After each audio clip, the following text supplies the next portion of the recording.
Glad everybody's been able to make it here on this beautiful day. Thanks for spending such a nice day inside with us. And I guess now is as good a time as anyone to remind us that we're live streaming.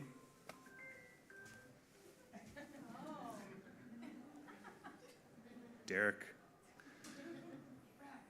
So yeah, now's a good time also to remind us that turning off our cell phones, the volume is a great thing to do. If you wouldn't mind turning off or silencing your phone so you don't have embarrassing moments. We're live streaming today. So everything that is happening here is going to be or has potential to be live on YouTube right now.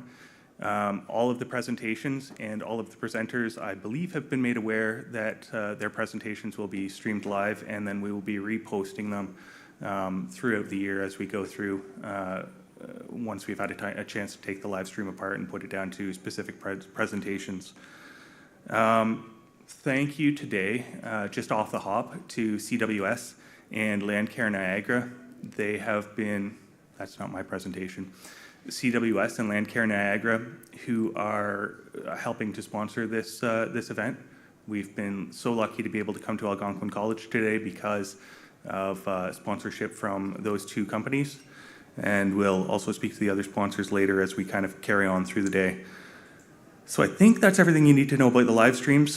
For those of you who are joining us on live stream, we'll be monitoring the chat. So as we're going through the presentations, if you do have questions, please feel free to enter them into chat, and we'll try and get those questions asked to the presenters if we have time. For each presentation, we have roughly a 5-minute period. It's a pretty tight schedule over the next day and a half because we have a lot of great presentations, and so we're going to keep that 5-minute question window as tight as possible. To the presenters, we've got the 5, the 2, and the 1-minute time card, I believe. So whoever's introducing you will also be holding up your shiny time cards so that you know whereabouts you sit in your presentation. I think that is all for the question period. We have 2 mics that we can bring around to people that have questions in the audience here today.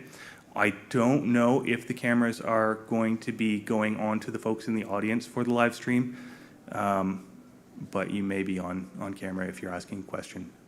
Ask questions anyway. This is what we're here for, is to get to know each other, right? Poster presentations, we have specific times for those, but we'd ask you to join our folks that have been kind enough to bring posters during the poster presentations, and let's get some good questions asked to them. Christy, do you want to do the land acknowledgement, and then we will get rolling with Charles Francis. Oh yeah, you can tell them where the bathrooms are. Okay, if anyone hasn't found where the bathrooms are, they're just straight this way. The men's is directly ahead and the women's is just behind it. Okay, so to start the day, or the event, I guess, the organizing committee would like to acknowledge that while we're gathering here at Algonquin College in Ottawa for the Ontario Bat Network's annual meeting, we're also gathering on traditional territory of the Algonquin peoples called the Anishinaabe and the Omemai-Wenenoweg. And it's also traditional territory of the Haudenosaunee or Iroquois and the Kanyen'kehá:ka or Mohawk. We do remember one of the oldest land agreements made between the Crown and Indigenous peoples in Canada called the Crawford Purchase, signed in 1783 as part of the Upper Canada Land Surrenders. And we also recognize that the Algonquin land claim, currently in the final stages of negotiations, seeks to rectify the harm caused by the sale of their territory to the Crown by the Mississaugas in the Crawford Purchase. This history in the making allows us to gather here at Algonquin College for our event. And the stewardship of these lands by these and other nations has allowed us to undertake much of the work that we'll hear about during our meeting. And it has brought us to our current positions of prosperity, and we acknowledge this with respect. And we invite everyone here today and watching online to reflect on these relationships and how they inform our work with and our appreciation for bats. And I'd like to encourage all of us to check out Michelle Beltran's poster on two-eyed seeing and to listen to Stephen Kell's presentation on the bats of Minnedogamie to learn about and consider how to incorporate these approaches into our own work. Thank you.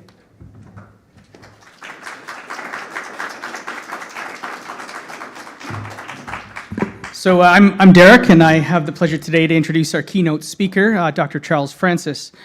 So Charles has been involved in bat conservation and research for nearly 45 years, since he first carried out a short survey of bats in Sarawak, Malaysia in 1979.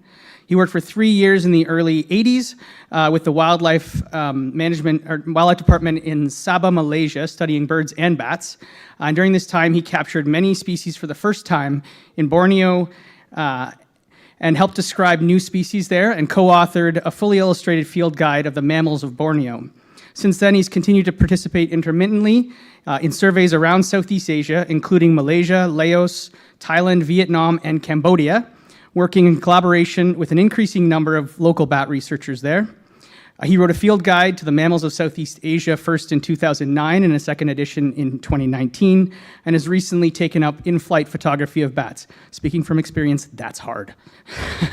As part of his full-time job as the manager of wildlife monitoring and assessment with the Canadian Wildlife Service, he's become increasingly involved in bat conservation in North America, particularly motivated by the growing conservation concerns of many species due to threats such as white nose syndrome and wind turbines in Canada. Charles has helped to establish the North American Bat Conservation Alliance, of which he's a Canadian co-chair. He was involved in the initial design of the North American Bat Monitoring Program and initiated preparation of the recently published report of the State of the Bats of North America. So I'm pleased to welcome Charles Francis.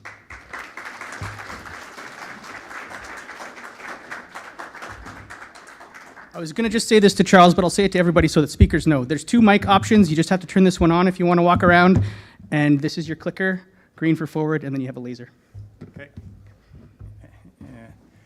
So can I suggest if we can dim some of the lights, just because being a bat conference, I put design things black with so thanks very much. I'm pleased to be here. I'm going to talk to you a bit about, I offered, do you want a pretty pictures talk about all the different diversity of bats in Asia, but it seemed more relevant to talk about North American bats and some of the work I've been doing here for conservation. So the North American Bat Conservation Alliance was developed out of an agreement that was reached between US, Canada, and Mexico through what's called the Trilateral Committee. I was a Canadian representative on the migratory birds table at the time and was working with colleagues from Mexico and the US to develop what's called the Letter of Intent on Bat Conservation that we got signed in 2015 by the heads of the US, Canada, and Mexican Wildlife Services. So the director of the US Fish and Wildlife Service, the head of the Canadian Wildlife Service, and a Mexican counterpart. And this Letter of Intent was the basis for creating the North American Bat Conservation Alliance. A letter of intent's not a legally binding one, but it's an agreement from the different governments to work together, which is helpful for those of us who work for government to then go say, well, you can support me to go and do this work and work together with these other groups. So the key elements of this letter of intent are to improve coordination and planning, information exchange about the status of bats and in North America, promoting bat conservation, identifying conservation priorities and relevant actions, monitoring, and then additional specific activities. So what is the North American Bat Conservation Alliance? It's really an informal group. It's a steering committee, really, of people, experts from different groups that get together and try to advance specific objectives. And so we're engaging with bat conservation experts throughout North America and to some extent elsewhere. We also participate in a global bat network, conservation network that's led out of the US. We do have a website. It's not super up to date. One of our challenges is being a steering committee without sort of a full membership. We don't always have a lot of time or expertise to get things out, but there is a website that describes briefly what we are. And just, you may or may not know any of these names, but just in case you do, here's the steering committee. So myself as the Canadian co-chair, Rodrigo Medellin from Mexico, the Batman of Mexico, if any of you've seen the National Geographic shows on him, and Jeremy Coleman, who's the director of the white nose syndrome response in the US with the US Fish and Wildlife Service. Several other members, amongst them the Canadians that you might know, Jordi Seegers, hear a bit more about that afterwards. Yvonne Sell has been a representative. She hasn't been that active lately, so we may find a new representative, and then various other people you may or may not know. So one of the first projects we embarked upon was to assess threats to North American bats through expert elicitation. So we went to a joint bat working group meeting that was held in St. Louis, Missouri, Canadian American, in 2015. And we had a breakout session during there where we got experts to come together, identify what they considered to be the important threats to bats. We then went back and realized, yes, these were a whole hodgepodge of different ways to describe things, so we reclassified them based on IUCN threat categories. And then we went back to experts and asked them to assess the proportion of species affected, the scope, the severity, and the trend for each of these threats by geographic area. It was an ambitious exercise. We got a fair amount of response. What tended to happen as people went through the questionnaire is they would be very thorough on the first few threats and then start getting faster and more succinct or skipping as they got down. So we got more data on some threats than others. But we did end up with some data, not quite published, but they are available on our website, about what were viewed as the major threats. This is an assessment through scope and severity. I'm not going to go through the details. If those of you who are interested, sort of IUCN methodology of defining scope, proportion of the population that's affected, and severity, the impact on that proportion of the population. And so pathogens, no big surprise, we're way up at the top there, white nose syndrome being the leading pathogen of concern, renewable energy second, climate change another concern, and then heading down through the list of different categories. I'm not sure it was possible to get a super low score, so just about everything ended up with some sort of score, but this was useful information to see how the experts prioritized different threats across North America. And because we did this by geographic area, we also had information on how this varied in different geographic areas. So top left, color doesn't show well on there, but basically dark is greater perceived impact. And pathogens and microbes pretty well everywhere. Wasn't a concern yet in Alaska, where we had very little data, I forget which. And Mexico, it has yet to have an impact on bats. When, in fact, we don't yet have evidence that the disease, that the fungus has reached Mexico. Even if it does, not sure that it will cause disease there. Renewable energy, there was a bit of geographic variation, which we may or may not still agree with now if we reassessed this was several years ago. And so on. So this was one of our first exercises, and then we looked at what people thought was the trend in whether this threat was going to get worse or better. Red, yeah, you can see those colors there. I've got a nice screen in front of me, but clearly development and renewable energy, both there was a perception that there was substantially increasing over time. So no big surprise, perhaps, but still valuable to document this, particularly if you start bringing this sort of information to policymakers who might be making decisions. The next thing we tried to do, and this was less successful in some respects, was develop a website using wiki technology. So we developed our own wiki, same idea as Wikipedia, where people could come and share information on how to address these threats. What are the conservation measures that you can take?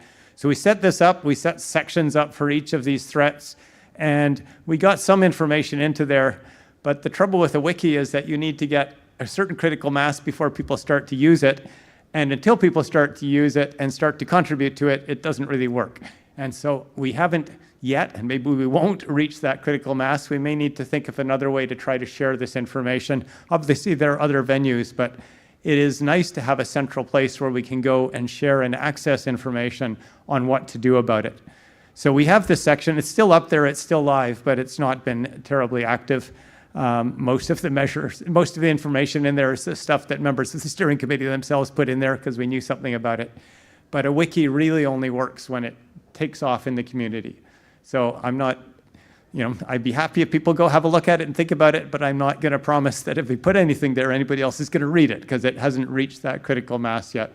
Something we may want to revisit or will want to revisit in the near future is how best to share and disseminate best practices for conservation of bats. Obviously, communities like the one we're in right now is one way to do it, but it only reaches those people who are at the meeting.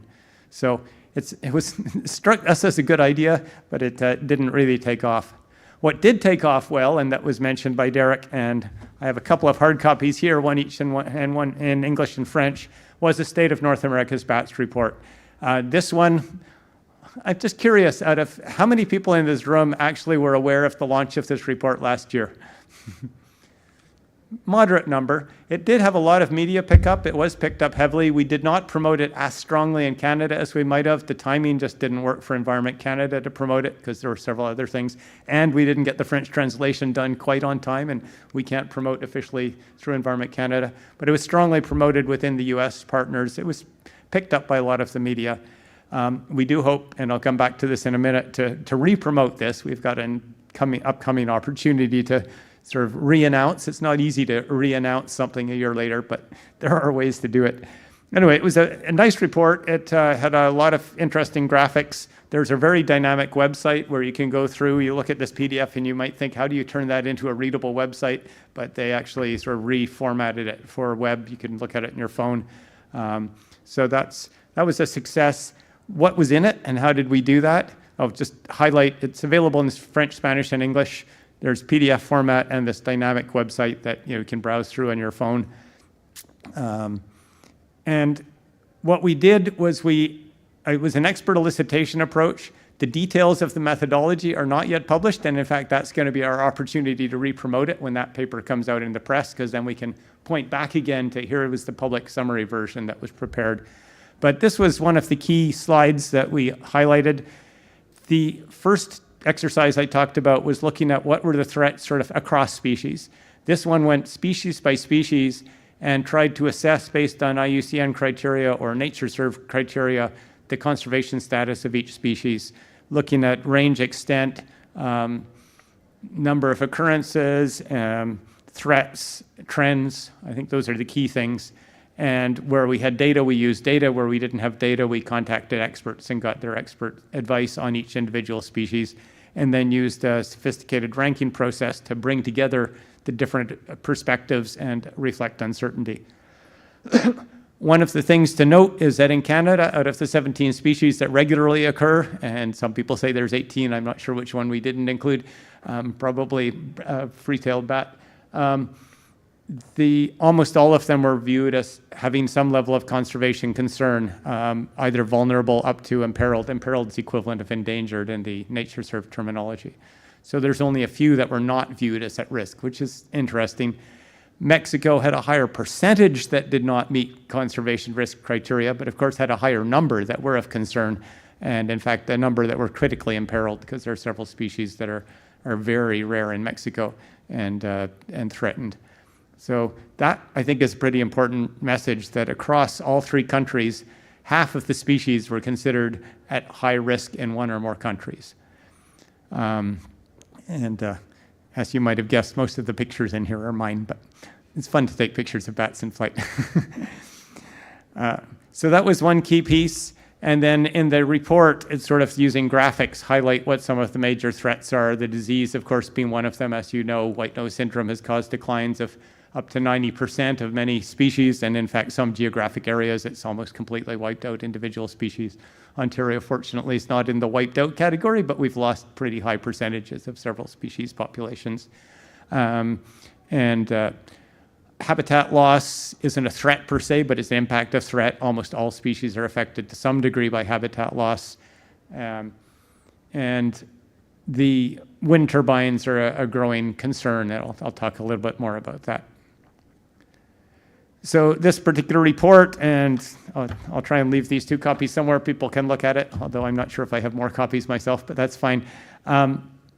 We also included information on the importance of bats and the diversity. I don't think there's many people in North America and the public are aware that there's 150 species of bats in North America, if we include Mexico, and just how diverse these different species are. So it was nice to bring together a lot of photographs, not just mine, but from a variety of different photographers to highlight that. And then, of course, what can we do about it? The fact that we need to work together, we need good data, we need information on population trends, and so monitoring programs. And I'll talk a bit more about the North American Bat Monitoring Program in a moment. And so that was one of our other key messages. And then this little what you can do for bats. I think, the big threats to bats are not things that individual citizens can address, but there are at the same time things that we can do in terms of supporting bat habitat in our own backyards, supporting bat conservation in our municipalities. But the bigger issues such as energy consumption, or at least wind turbines, disease, and so on. Those are hard for any individual to deal with, but of course, working together, we can make some progress. And then perhaps one of the most important things people can do as individuals is to advocate for bats, because policymakers, politicians only care about things that they realize their constituents care about. So that was, I think, one of our highly successful projects. The next step, I mentioned we're working on a technical report. Ideally, of course, you publish the science first and then the PR document, but sometimes things get behind schedule. And so this was, the public report was released a year ago. The technical report, the writing's very advanced. Hope to get it submitted to a journal sometime in the next month or two. And that will describe the exact process we went through, provide all the details. This glossary report doesn't tell you which species are endangered, which species aren't, because it's not got that list of 150. That information will be available in the technical report. And then, of course, when that comes out in press, then we can re-promote the other one. So trying to get value for promoting bat conservation in North America. So I mentioned monitoring NA bat, sort of similar logo. Some of us were involved in designing both to the North American Bat Conservation Alliance, but this is a North American bat monitoring program. I suspect many of you know about it. Many of you may actually be contributing to it. I was involved early on in sort of design and getting this started. I continue to receive all the emails for the steering committee, but can't always make most of the meetings, and it has really taken off. It's led and funded by a combination of USGS and US Fish and Wildlife Service, and is really, over the past several years, the first time we've had a central repository for storing and managing data on bat populations and for encouraging and promoting monitoring programs. Bats are more challenging to monitor than birds for all sorts of reasons. Many of you probably know about bird monitoring programs. My main job is, in fact, coordinating bird monitoring programs in Canada and North America. But it's nice to see that things are taking off for bat monitoring. NA bat covers data on colony counts, it covers data on acoustic monitoring, and it also incorporates a certain amount of data, though it doesn't have formal protocols for other types like capture methodologies. I'm not going to talk in detail about methodologies of that. Many of you probably know, but just to be aware that the Bat Conservation Alliance was quite valuable in trying to promote and get this thing taking off, and some of the work we've been doing together.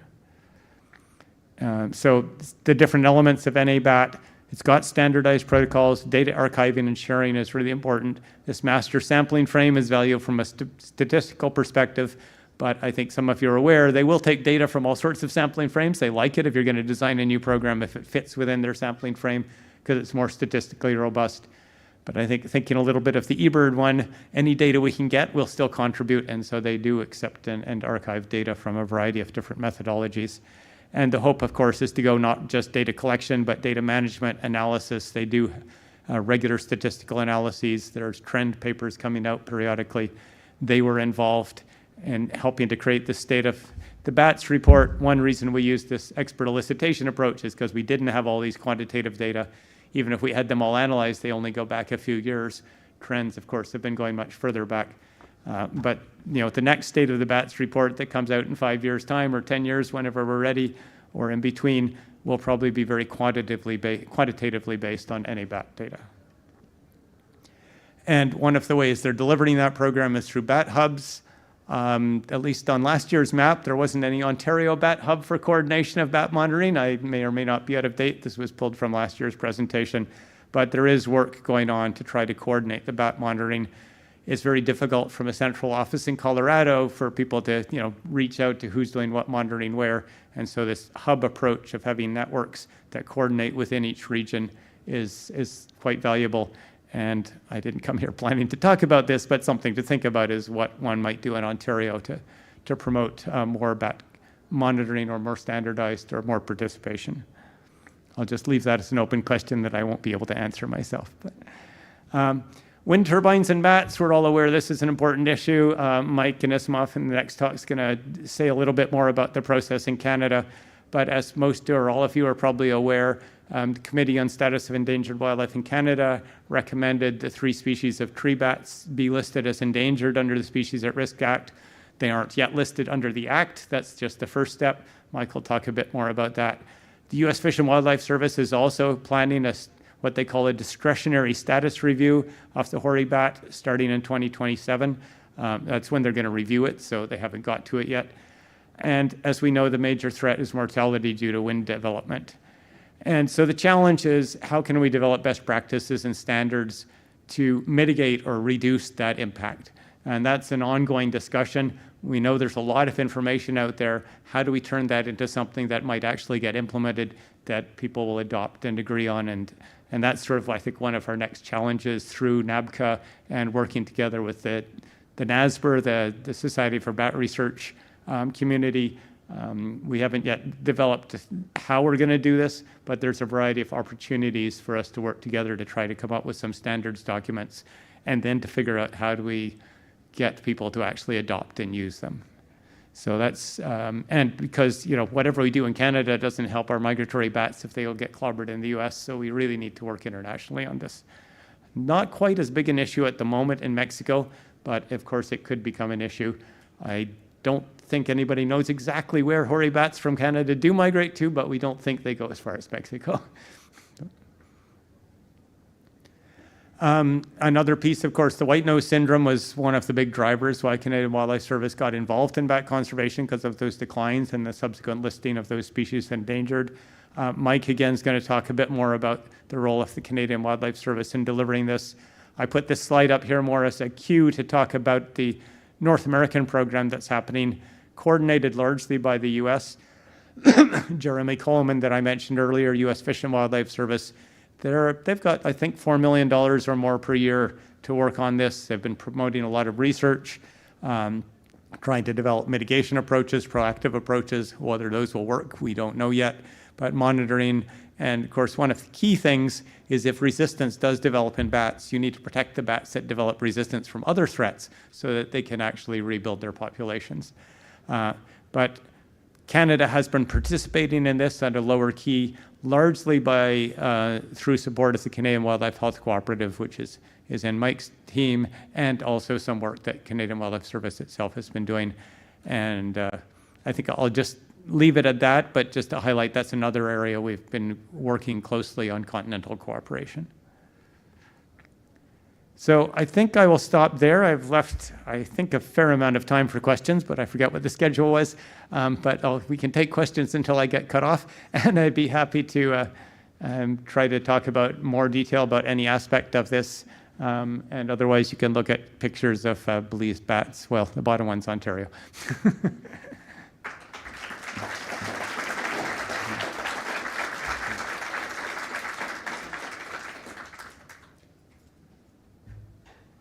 Questions? If anyone has questions, I can come around. I got the mic. Yeah. And we'll use the mic even if you can shout, because otherwise the live streamers won't hear you. Thank you. You had mentioned that it was more difficult to monitor bats versus migratory birds. Can you talk a little bit about that? What challenges? Sure. Well, I mean, one of the obvious ones is that we don't have that same army of volunteers that we do for birds to monitor them, and they're much more challenging to identify and detect. But there are also technical difficulties or challenges with bats, given the way they're distributed. So breeding birds are fairly uniformly distributed across the relevant habitat for each species. They're territorial, they sing. If you go out and do a survey for birds, you can actually convert those data into densities of birds with a bunch of assumptions, because you can estimate detection probabilities. If you put out recorders for bats for acoustic monitoring, then you get measures of bat activity, but it's tricky to turn that into measures of bat densities. It's also not super productive to put bat recorders randomly across the landscape, so they tend to be put in areas where you expect to pick up bats. Otherwise, you don't get good data. So the protocols they're using for acoustic monitoring on NA bat, excuse me, are sort of focused more on occupancy modeling, which is what species occur in what areas. So occupancy modeling is a way to get information on the distribution. It gives you some information on abundance, but not as much as you might like. Because if you have 50 little brown bats in a particular square, they occupy that square. If you have 10,000 little brown bats in a square, they still occupy that square. And so your occupancy modeling comes up with present or absent. And so as populations decline, they will start occupying fewer and fewer squares, but you could go from 10,000 to 50 and not change your occupancy in a particular square. So that's one of the challenges of acoustic monitoring, is trying to convert detections into densities. There are some theoretical ways to do it, but I haven't seen anybody actually develop the methodology to a point where they could apply them. So some of the transect methodologies, and one of the acoustic protocols is putting a recorder on a vehicle and driving slowly along and recording bats. In theory, you might be able to convert that to density, but that requires quite a bit of calibration work, and nobody's tried to do it. So most of it's based on occupancy. That's one challenge. Colony counts are an approach that has more potential for quantitative, but as anybody who's done colony counts knows, there's a lot of potential for bias in colony counts. And so it's not insurmountable, it's just challenging. And so the combination of the way that birds are distributed makes them, most species, easier. There are colonial species where you're trying to count colonies, and we've got big challenges with those too. If you're trying to count seabirds, you go photograph a cliff full of seabirds, you go photograph it an hour later, and there's a whole bunch of different birds on the cliff. And so trying to convert that. But that's the same sort of problem with colony counts, but at least the majority of bird species, we've got this millions of volunteers, I don't know, probably 100,000, 200,000 people contributing to eBird in US, Canada, and Mexico, huge numbers, and the different way they're distributed that makes it easier to count.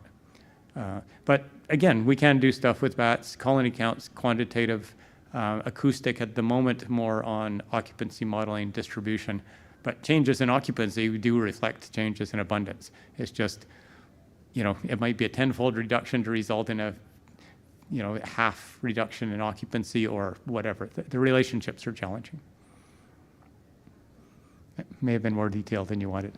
That was great. Other questions? Up.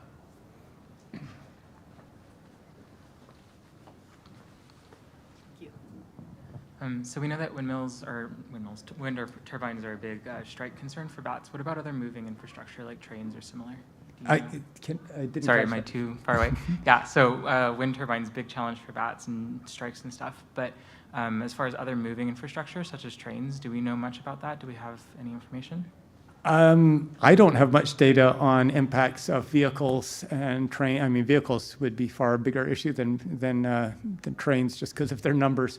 I don't know. I don't know if there's much information on mortality, basically what I'll call road mortality on bats.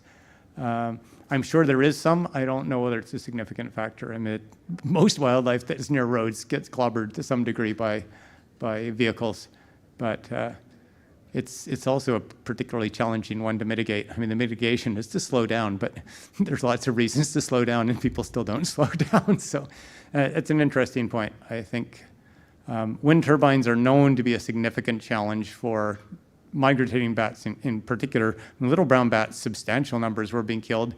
The main reason you don't see much mortality of little brown bats anymore at wind turbines is because there aren't many left. So it's not that they aren't still quite vulnerable. But yeah, that's a good question. It's not a negligible threat. I suspect that would have fallen under the transportation piece and was certainly identified as a threat, but how big we don't know.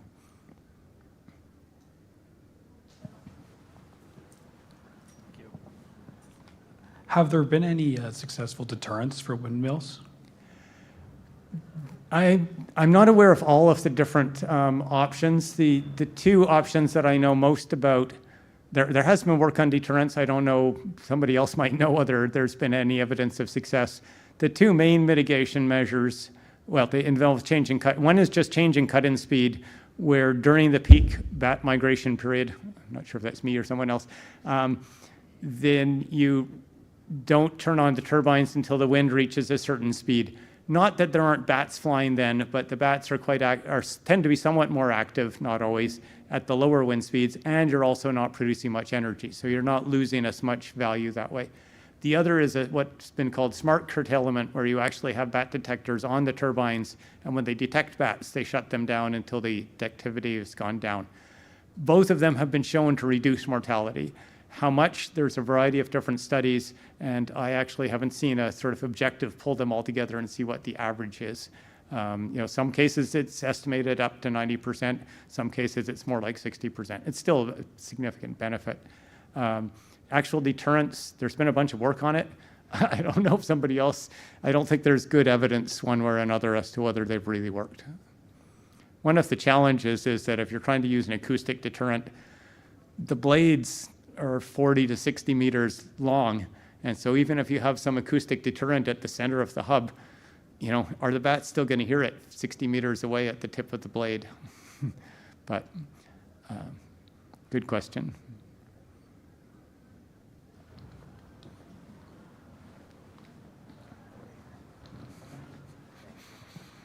Just wondering if you could speak to the benefit of the regional bat hubs and the benefit we might see of starting an Ontario hub or something similar. I think the big benefit of these bat hubs is to get better coverage, better coordination, and to promote participation in any bat.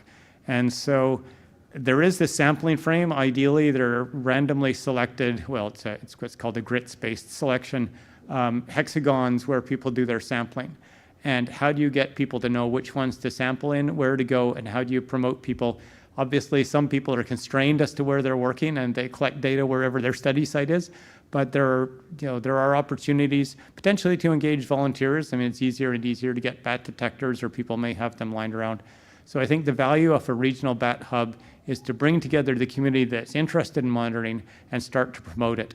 I'll give an analogy with the North American Breeding Bird Survey, which is run out of my shop.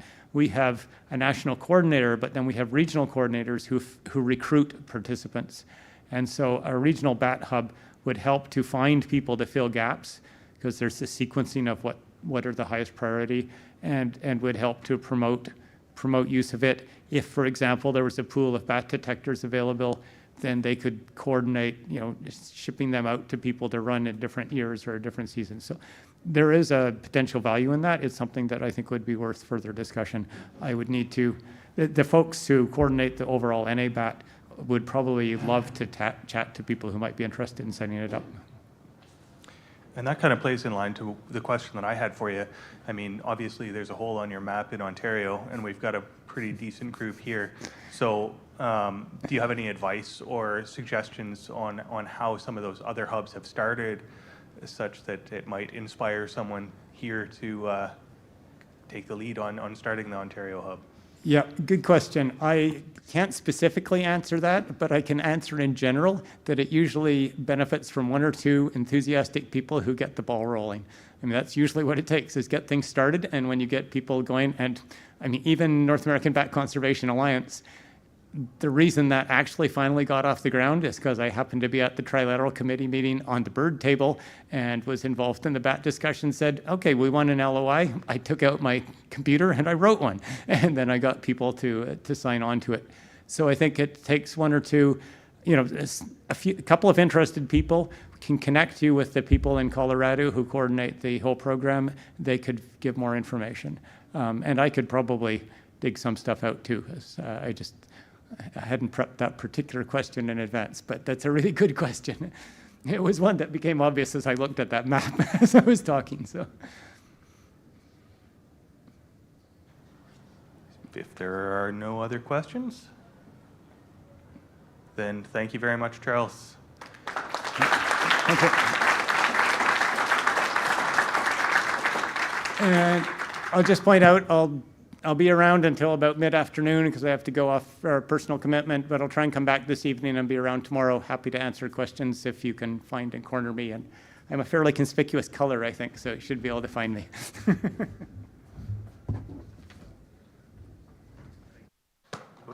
Thank you again, Charles. Sorry? Yeah. While we're waiting for Michelle, I'll just point out that we have the community voice, Ottawa Voice, is here with us. Mr. Neville Hunt is in the back corner there. He'll be milling around. He's the editor for the local community paper, so he may be asking some questions. We're happy to welcome him. Thank you.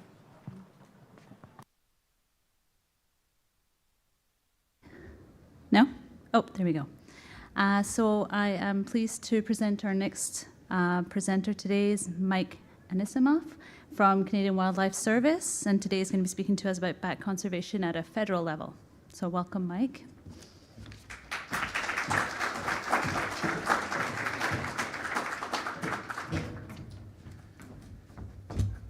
Hi, everyone. I see the title screen is a little bit messed up, so we'll see if it's going to work out. But anyway, I'm Michael Anisimov. I am a wildlife biologist with the Environment Climate Change Canada, Canadian Wildlife Service. I am honored and delighted to be here with you today and to speak with you on this traditional and unceded territory of the Anishinaabe Algonquin people. And I offer you my most authentic self, and I look forward to bringing you interesting information and to talk to you about this unique ecosystem, and it's governed by its traditional stewards. So thank you.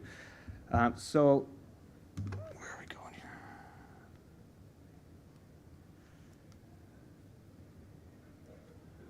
Green button. There we go. Okay, so just to give you a little bit of background about myself, I mentioned I'm a wildlife biologist. I am also the chair of our federal bat conservation working group, and I manage our bat file at the Canadian Wildlife Service. And you just heard from Charles Francis, and Charles works in a different branch. So we have Canadian Wildlife Service and Science and Technology branch. So we work together on bats. And so the purpose of this talk here today is to provide you with an overview of the roles and responsibilities of the government when it comes to bat conservation. And so I'm going to talk to you a little bit about the issues. We're going to talk about emerging zoonoses, white nose syndrome, obviously, and wind turbines. And then we're going to get into a bit of our bat programming at Canadian Wildlife Service.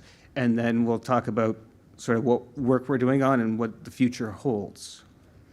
So this topic needs no introduction. We're well aware of the impact of this pathogen across the landscape. So we saw in 2014 that three Myotis species were listed as endangered under the Species at Risk Act. And so within the normal process that Charles mentioned here, within a year, a recovery strategy was written in 2015, and it was again updated in 2018. And then, so our work at our work that we're working on right now, some of the activities are with Yordi Seegers and the Canadian Wildlife Health Cooperative. You saw the map before, and so that's a lot of the coordinated efforts on the part of CWHC and a lot of your data, so that's great. And then we're obviously working to continue surveillance of white nose syndrome and other emerging zoonoses across the landscape, and then obviously we're trying to identify and protect important roosting sites. And that point there about the identification of important roosting sites, you'll check out section 7.2 of our recovery strategy, details the important, like the schedule of studies for identifying critical habitat. And then Charlie, what's the other one, the above, not section 7.2, but the other section with residents, or? With residences, yeah. Like the description of what a residence is. Yeah, there's more, in section 6.2, I believe, there's another, a good table of things to look for. And so that's kind of the work we're interested in, and that's the rationale as to why we do what we do, and why, for instance, if you're wondering why we're doing the work, that's, the rationale is there. And then so, yeah, we're working to understand distribution and movement. And then, so when it comes to emerging zoonoses, this is another thing our unit's interested in. And so we work on avian influenza, chronic wasting disease, white nose syndrome, and then broader implications of zoonoses across the landscape. And so, quite interestingly, in between 2008 and 2014, over 500,000 kilograms of bat guano was imported into the country from places like Malaysia, Indonesia, Philippines, Madagascar, Ecuador, and the United States. And so what's fascinating about that is 95% of that guano went to British Columbia, 95% of that guano went to Grand Forks, BC. And there's major fertilizer companies in Grand Forks, BC. There's also a lot of cannabis production in Grand Forks, BC, but I'm not making any connection there. So what's fascinating, though, is that we did an initial literature review, which revealed that over 53 known pathogens are found within bat guano. 92% are present in Canada, and then you can see how 96% are a threat to wildlife, and 88% are a threat to human health. And so, what happened after 2014? I did I talked to Canada Border Services. I've got all their import manifests, which was the equivalent around over 220,000 lines from 18 keywords alone. So I went through all the import manifests. I figured out, okay, which keywords are most closely associated with bat guano. And then of those keywords, I pulled out all the import manifests. And then we found out that an additional 200,000 kilograms of bat guano had come in post-ban. And 60,000 kilograms of something called mineralized phosphate, which is what bat guano turns into way down the road over time in caves. And so because of this, we are doing a risk assessment right now, and that's just getting started. But we were successful in obtaining a customs notice, which is permanently banning bat guano at the border. So migratory tree bats, as Charles mentioned, turbine-associated mortality is decimating our migratory populations. And obviously, the Kosiwik status assessment showed us by how much. And so the recommended status is obviously endangered. So what happens next? This is a quick glimpse of the process. And so quite simply, there's an assessment period, then followed by a listing, then a recovery planning stage, and then implementation. The key word here is if they are listed. They're not listed yet. So you can see where that red box there on the left, that's where we are right now. And so we just finished 2 separate sessions of Indigenous engagement to hear from Indigenous communities across the country with respect to our duty to consult. And then so here's a little idea about the timeline of what happens next. So you heard me mention it with the Myotis species. So if the bats are listed, then there's a 1-year period where we have to write a recovery strategy, and then implementation and activity begins. Right, so we're working to, what are we going to do in the meantime? So I'm currently writing some beneficial management practices for wind energy, and it's going to be part of a BMP series that will also include bats in forestry, bats in mining, and bats in buildings. And so part of that is to work and coordinate internationally. So we obviously want to consider the United States, Mexico, but then also our European partners to see what they're up to. And so if you haven't already, I'd like you all to read Bethany Thurber's paper from last year, which was very fascinating, discussing the economic impacts of operational curtailment in Ontario. And it'll show you that it's not so expensive. I think it boils down to, per wind farm, the price of a $80,000 truck. So not so expensive. But so here, this is where the action is. And so this is kind of everything we're up to at the moment. And so I mentioned I'm the chair of our federal bat conservation working group, but what does that mean? So we're doing all this work, and there's a lot of coordination and a lot of effort on your part, but then we're also trying to be better as a government and trying to work on bats finally. And so that's really exciting for us. But to give you a quick example of some things of how this works. So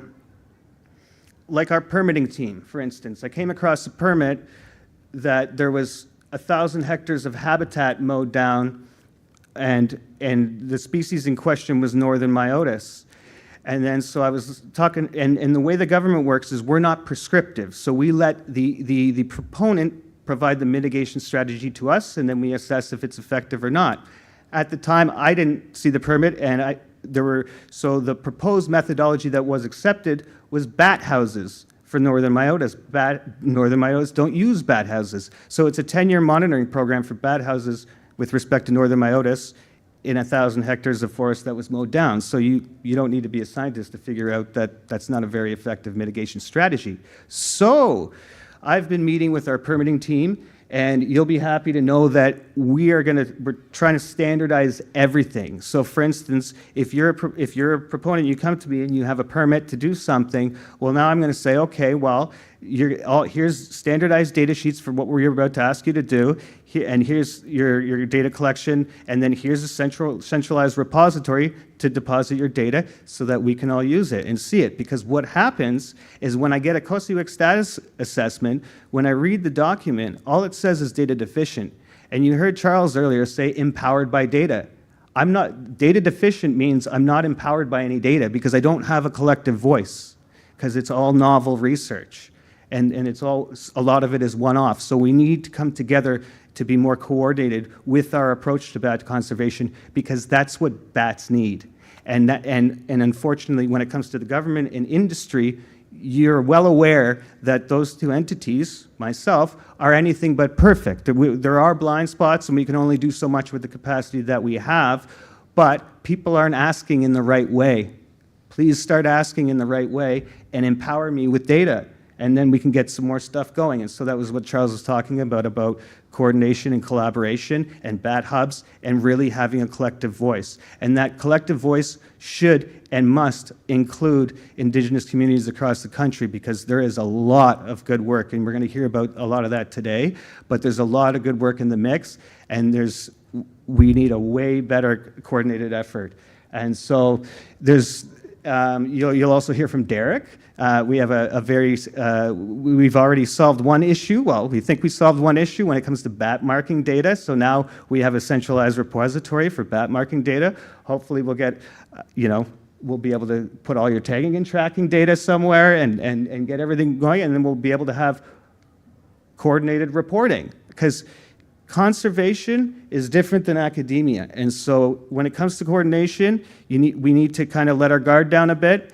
We need to get the urgency up to a level where we're not unreliable, because I'm telling you that the government and industry is at a level of urgency that is bordering on unreliable on the southern end. So we need to get everyone together and talking so that we're all on the same page moving forward, because it's not that the industry or the government doesn't want to participate.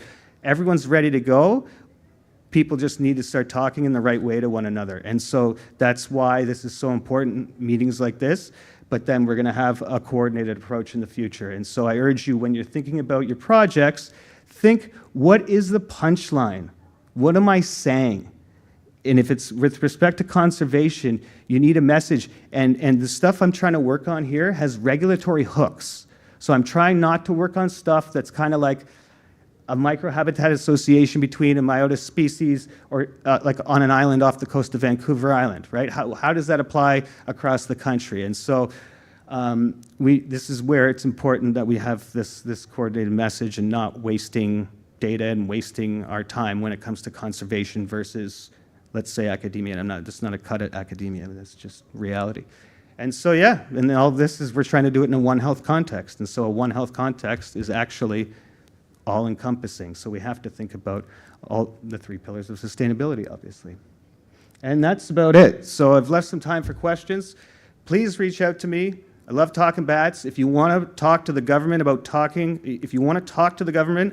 bats, please reach out to me or Charles, and we'll put you in contact with the right people, or we'll just set up a meeting and have a good time. Thank you.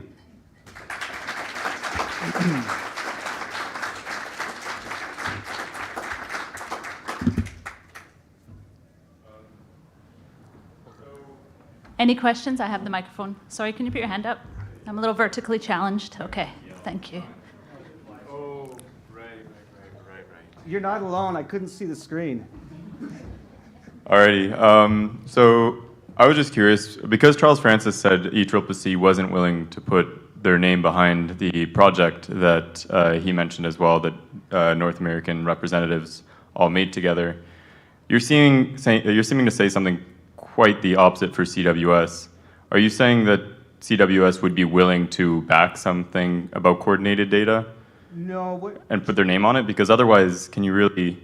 So there's a lot that needs to... Oh, sorry. So what Charles is saying is correct. And so what I'm saying is this is what we're working towards. But based on what I was showing you with what we're... If I can go back. With what we're working on, this has that in mind, and so we're working towards something. And so, no, the government probably can't support that in the way you think, but there are mechanisms that we can support. We only can work with the mechanisms that we have and the policies that we have. So unfortunately, when it comes to bats, and they're so complex, but within bat policy, it's very siloed. So what Charles said is correct, and what I'm saying is we aspire to that. We're trying to get to this level, because bats have been on the side of everyone's desk for the last 10 years, and here we are. We have trouble with SAR species, and now we're having trouble with migratory species. Now we're making a push.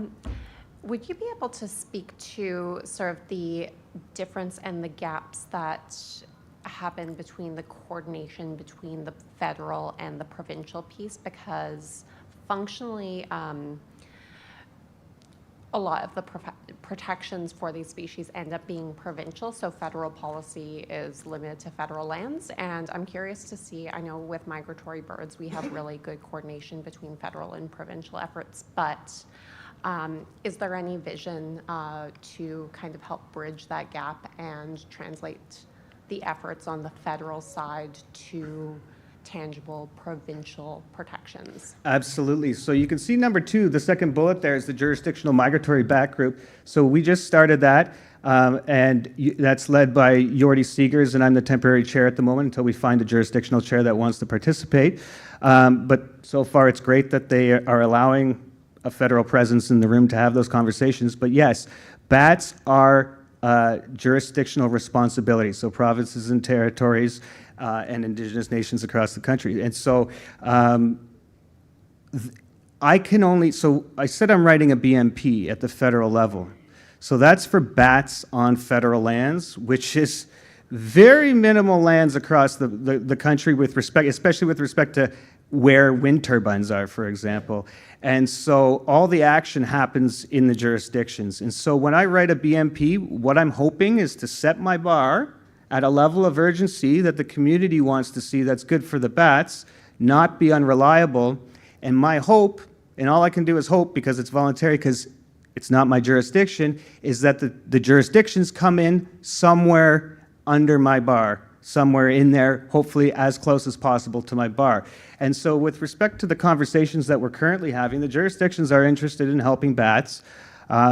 These conversations just haven't happened as intensely as they are now, and we're now riding a pretty good wave, and I hope people realize that we are on a good wave, but I think we're going to see a lot of changes in the next 2-3 years, politically as well, and so if there's a new government, who knows what that looks like for bats. And so I urge people that the time is now. You've got 2-3 years. Let's work together, let's coordinate, and let's do some bat conservation.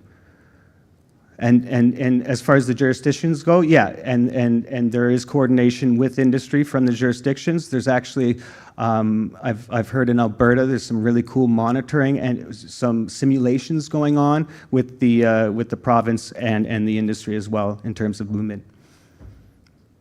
Oh, test. We have a few more minutes if anyone has a question for Mike. Yeah.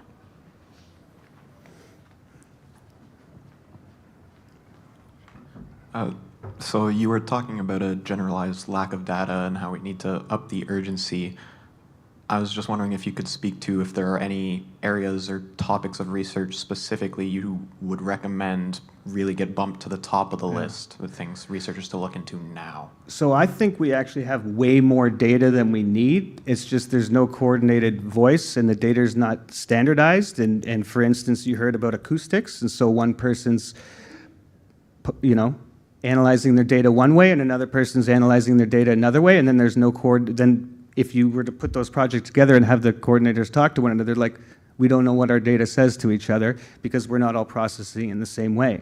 Like, passes per species, per night, per season is a good way, but not everyone does that. And so there's a lot of data where just the data's not talking to one another and it's not standardized. And so in terms of knowledge gaps and things that we're working towards and filling those knowledge gaps is section 7.2 of the recovery strategy. If you look in there, you'll see a whole bunch of basically distribution and monitoring and a few other habitat information. Yeah.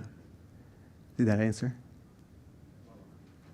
We have 1 minute left. Is anyone last question maybe? Everyone's satisfied. Excellent. Thank you so much, Mike. Get your data together.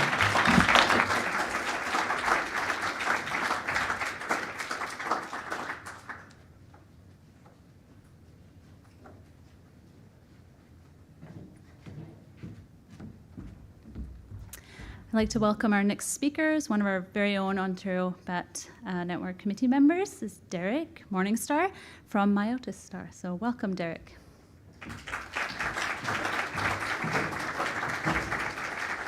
Thank you. Hello, everyone.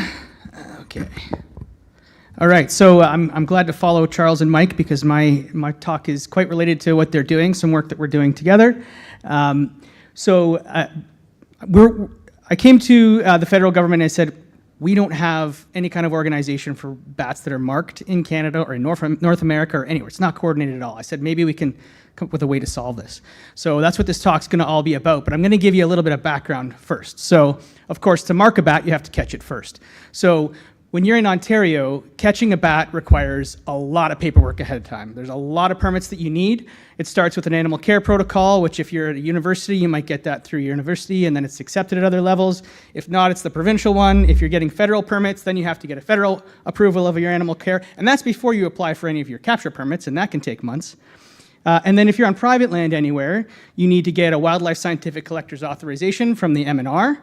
That might be from your district office, it might be from the regional office, it changes depending what you're doing, it might be location specific, it might not. Then you also need to register with the MECP for the activity you're doing with the specific date and location. And then if you're on Ontario Park, you need a permit from them. If you're on a conservation authority, you need a permit from them. Other private land, you might need permits from them. If you're working on federal land, I do a lot of work on federal land and with First Nations. Then you're a whole different system. Then you're under the Species at Risk Act permit system, and you have to get permits from the federal government, and they make you go through the whole thing again. And then at the end of it all, you may also have to report back to NHIC. So that's a giant long list of all the permits you need to get if you just want to catch and handle a bat. And then I'm introducing a whole other one. It seems like it's more complicated, but the idea is to try and bring this together and make it just a little bit more organized. So once you get your capture permits, there you go. You get to go out and catch bats. So you have to demonstrate to all those people that you're qualified enough and you have the experience and you have the equipment, you can go out and do it. And then you get the fun and usually really hard part is catching the bats because it's a lot of effort. You get to some really cool spots, use some new techniques. We're gonna be hosting a training course this summer on how to do some of these things. I won't talk more about that, but anyways, once you catch all these bats, then you finally get to put marks on them. So for most people, they think of forearm bands. That's the most common way that bats are marked.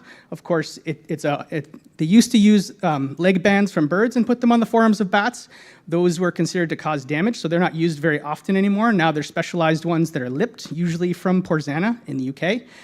But there's other manufacturers. Some people use PIT tags, passive implanted transponder tags. Those are commonly used as well. That goes under the skin of a bat, but you need special readers to pick up that bat, so you can't see it. So if you found that bat on the ground, you wouldn't know it had a PIT tag in it unless you scanned it. But they're common for very specific purposes for counting bats and movement.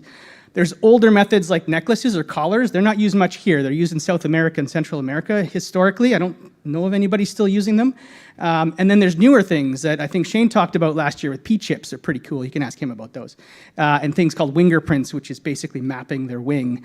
And there's all kinds of other new ways to mark bats that are coming out. So we didn't want to say this is a banding database because that's only one way. And each different project has different reasons for why they're going to mark bats. So this is a more general kind of database that we wanted to create, but it's for permanent marks. So some people put radio transmitters on and chase bats around, that's fun too, but those transmitters fall off. So this is not for radio transmitters.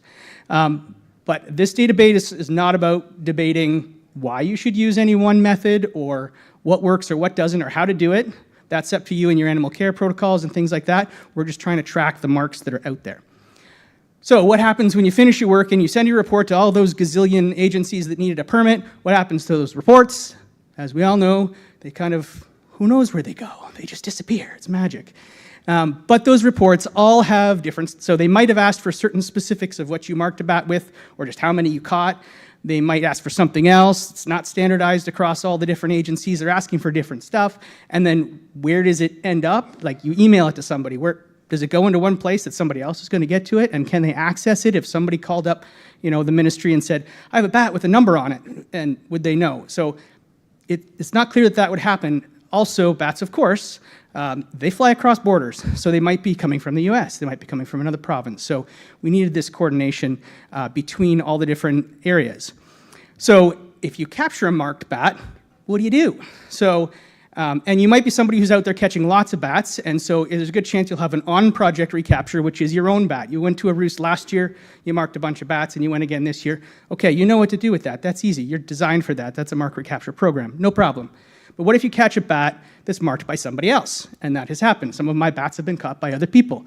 And then what do you do? So that's an off-project recapture. The bat may have moved, or it may be a new person. So how do you find out who that is? Or if you pick one up that's sick and it gets turned into a rehabber or at a wind farm, what do? There isn't a place to go find that out. You probably contact your local government representative. They may or may not know who to call. Or this wonderful bat network, you might send out an email. Maybe that'll find it, but there's still no repository. So what do they do for birds? Okay, lots of us know about bird banding program, right? It's famous, right? It's all centralized by the CWS. No matter where you are, you get designated as a master bander or a sub-permitted bander. That can take a lot of years to get figured out. It's very strict. They have all these protocols. All the reporting goes back to them. It's very centralized. You have to give them a ton of detail, and they have secure management of that data. So it's a pretty good system, but it's been going for over 100 years. But the other thing that's also important is they have a website. If you Google bird banding, you'll get this website, and it'll tell you all about it, and it'll give you contact information to say, hey, I found this bird, and you can find out where that was banded. We don't have that in Canada, so we're trying to make the Canadian Bat Marks database. So the whole point here is that I'm not a government employee, it's funded by government, but the idea of this is that this is a database for our community that we're going to build together, right? We want something that works for us and will work across jurisdictions. So the main purpose is, of course, what the government likes to see and what Mike likes to see is, okay, we're going to track where are bats being marked across Canada, not at pinpoint locations, but at a broader scale. Where across the country are each species being marked and what species and how often. Those are high-level statistics, not details. And then, of course, a database that we can go to if we have a recaptured bat and find out where it came from. And the idea isn't that those of us running the database get to publish your recapture information. It's to connect you. So if you found a bat, we'll connect you with the person who caught it in the first place. And you two can coordinate and figure out what you're going to do about that. So we broke down a bunch of steps. These are not necessarily in chronological order, but we wanted to know from the community, what do we want? So we had a poster at NASBR last year, and I've been emailing and talking to all kinds of people to try and get an idea of what does our community want in a database like this, and establish a connection between the government. Mike was just talking about that. It was a great question. So we're trying to connect with provincial governments to see, okay, how can they contribute? How can we work together so that everybody can use this together? And then we wanted to build a template that's very simple, that's easy, that has the basic information that people can fill out with their data, and then find a home for it. So that was a little bit challenging. We looked at a few different places to store the data and to have a home for it, and hand in hand is to get a plan for data security and confidentiality, because I know, even with my own data, you don't just send it anywhere. You want to know that it's going to be in a secure place and no one's going to take that data and publish on you. So, and then of course we start playing catch up. Bats have been banded since the 60s, and then there was a big gap when they weren't banded, and then they're being banded a lot again, and pit tagged and everything else now. So, so we're trying to get all that data from a long time ago and catch up a little bit. And then we wanted to try and advise on the people who issue those permits so that they can come up with conditions that say, now you can put your data going forward into this database. So what did our community say? Everybody said, yes, do it, we need to do it, but hold on, I don't want to give you all my data. So there was a resounding, we want it, we need the database, but then we had to kind of establish, okay, what's the minimum that we can ask for across the country that's useful for this kind of a thing? So we kind of broke it down to the minimum. There was lots of issues, concerns about data access and stuff like that. And then it should be a broad scope, which is what we're doing. Canada-wide, it'll link a little bit to the US. We can access each other's kind of thing. I already mentioned we wanted to make connections between governments. So there's 3 provinces that already have their own provincial database with a lot of detail in it. So we want to be able to take the bits of that detail and feed up into the federal database. So there's one place to go. And they've all agreed to do that. We don't have the data yet, but it's agreed. And then Ontario's working on a database like that. So it's not there yet, but we're getting there, I think. All right, so this is basically the spreadsheet. I won't go over too much, but there's 5 key things. Who are you that banded it? When did you band it, and where, approximately where? I'm going to talk more about that. Some basic things about what species it was and the information about the pit tag or the band or whatever you used. So we decided to go with the NABAT program to house the data. So there was a few that we looked at, and as both Charles and Mike mentioned, it really makes sense to go with NABAT. They sort of have a capture tracking template. We're modifying that a little bit. And it's just a really good spot to use it because it's continental, right? So we created a Canadian bat marks database within the NABAT framework, which is where all the data will be put, and we got the standards put together. We haven't uploaded the data to it just yet, but we're getting there. I'm rushing through. And of course, with NABAT, there is already a data sharing and confidentiality agreement that's there. So that will hopefully help with a lot of people that were like, well, I don't know how you're going to protect my data, so they haven't sent it yet. This lists exactly what protection will be there. So the thing that people are worried about the most is I don't want anyone to know where I caught that bat, where my capture locations are. That's understandable. Like, that's private property usually. You don't want to, share that broadly for people to know. So this is what they use is called the GRITS squares, which was sort of introduced. So it's a 10 by 10 kilometer square, similar to birding data and NHIC. So if we were here at Algonquin College, this is the square that would show up. So we caught a bat here, we marked it. That's the square that shows where it was. Can you tell exactly where we were from that? Probably not. So it's an obscure location that protects people's actual capture locations, but it's enough that when you start looking at the provincial scale, you can start to see these dots, and you can use that for status and trends. These are actually acoustic squares with data. I was cheating a little, but this is the kind of high level you can get to say, a particular species was found in these squares and captured and marked. Okay, so what have we done so far? We have about 8,000 records across the country so far. Right from BC to British Columbia. We don't have anything in the territories yet. Over a 10-year span, most of it's Ontario, of course, because there's been a lot of work done in Ontario. And there's lots of people who have offered the data and are just trying to work on getting it together because some of them have like tens of thousands of records for individual researchers in some places. So we're still trying to get it all together into that template. And we're also connecting, as I mentioned, to those 3 provincial databases that exist. So that's all in progress. And then we're going to start loading that onto the NABAT project soon. But of course, everybody can't just go on and find the capture locations, as I mentioned. You can look at it at a high level. We can make statistics at a high level, but the data itself is protected. And then we're also going to try and work on a contacts page similar to what the bird banding program has, so that people know where to go and find out about marked bats and who they can talk to. So I've gone past my time, so I will stop there and take any questions.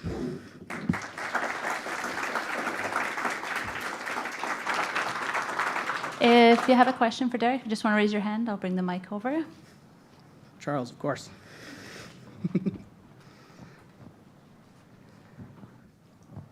Thanks, Derek. I probably have lots more questions for afterwards, but just a quick one now. You mentioned obscured locations. Is the idea to store the actual location but only release the obscured location, or to only store the obscured location? Excellent question. Comes up a lot. So there's the option for both. So with the NABAT template, there's 2 required fields. They need to have the GRITS square and a location name, which you could call it ABC1. It doesn't matter. It's arbitrary, right? That's just how they organize it. So the GRITS square number is the number for the square, not your lat long. But if you give the lat long, it will come up with the GRITS square, and it will only show the GRITS square. So you can give the detailed information and put it in the database, but nobody in the public can see that, only the managers of the database. And it can be used to automatically calculate the GRITS square. I also went too fast through it, but there's Bat Conservation International has a website where you can input a whole spreadsheet full of lat longs, and it'll tell you the GRITS squares too. I would just encourage that you try to get people to give the exact information, because in the future that could well be valuable even if it's not what's being released. But I don't want to take more time. Okay.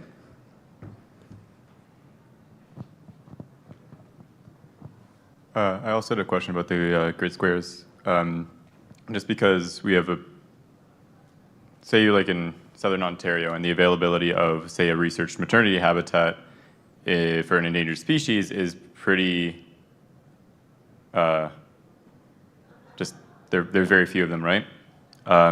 Is a 10 by 10 square really large enough to say, oh, we don't know it's there, when maybe there's only like 1 tree patch or like 1 cave or in that certain area, right?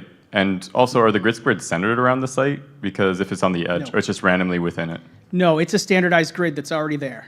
So you could be at the very eastern corner of the square where your like the actual NABAT location grid, is, yeah. and not the center. Like it's anywhere in that square. Yeah, that So makes sense. So that's a debate. Is 10 kilometers enough? I'm not the one to answer that question, but I know that the 10-kilometer grid square is what's used pretty consistently. Like NHIC, for every endangered species, you get a 10-kilometer grid square. So that's kind of how it's already managed, and so that's why we tried to adopt that to be consistent. So it already exists as a grid system that any bat came up with, well, from other things, so yeah. We still have 3 minutes if anyone else has a question.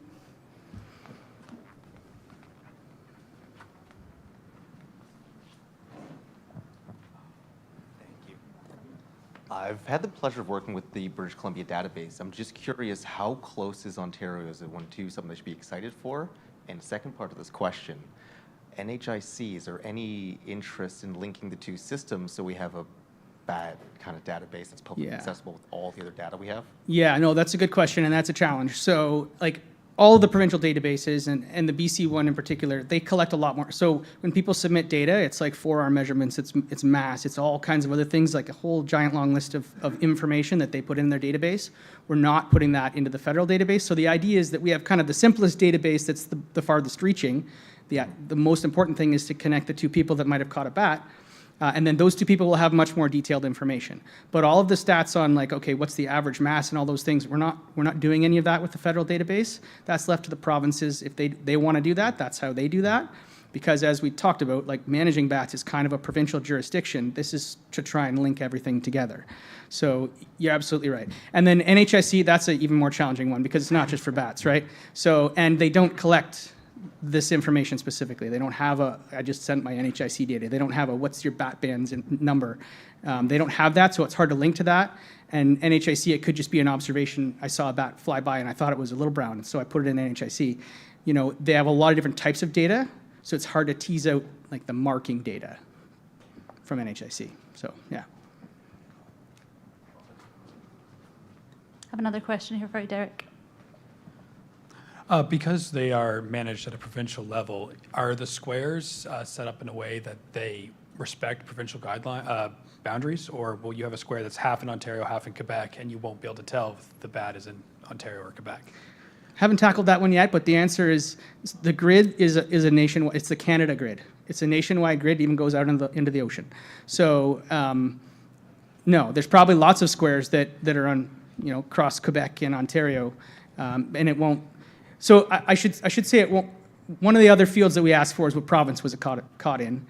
That's within the database, but not something that you could pull out looking at it publicly. So that will exist a little further down, I guess, for people. The managers would say, okay, this many bats were caught in Ontario, and I know it might be a challenge if it was just the square, but we should be able to tease out which province they were from. So I think I answered that in two different ways, but yes and no. How's that? Was there another question? Or? Okay, thank you.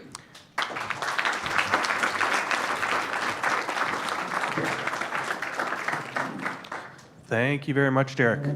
Okay, we are scheduled for a 15-minute break. It is currently 2:18, so I think we are good to come back at 2:25, 2:35, 2:35. Break from now till 2:35. Coffee and snacks have arrived.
No, just one of the runners. I think Brad had it.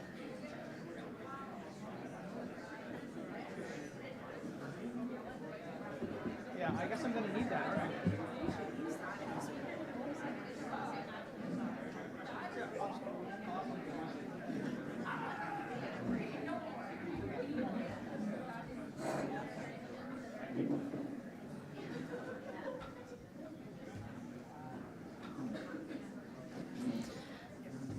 All right, everyone, as you filter back to your seats, let's get going here. We're about to start the survey tools section. So we could also call it the Toronto Zoo section because both of our speakers are from the Toronto Zoo.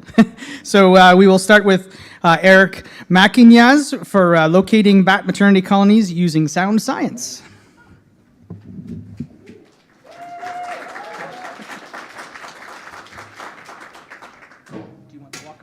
Oh yeah, I'm definitely gonna be moving for sure. Okay. Oh sweet, that's actually fantastic. It's right there. I didn't even realize. Yeah.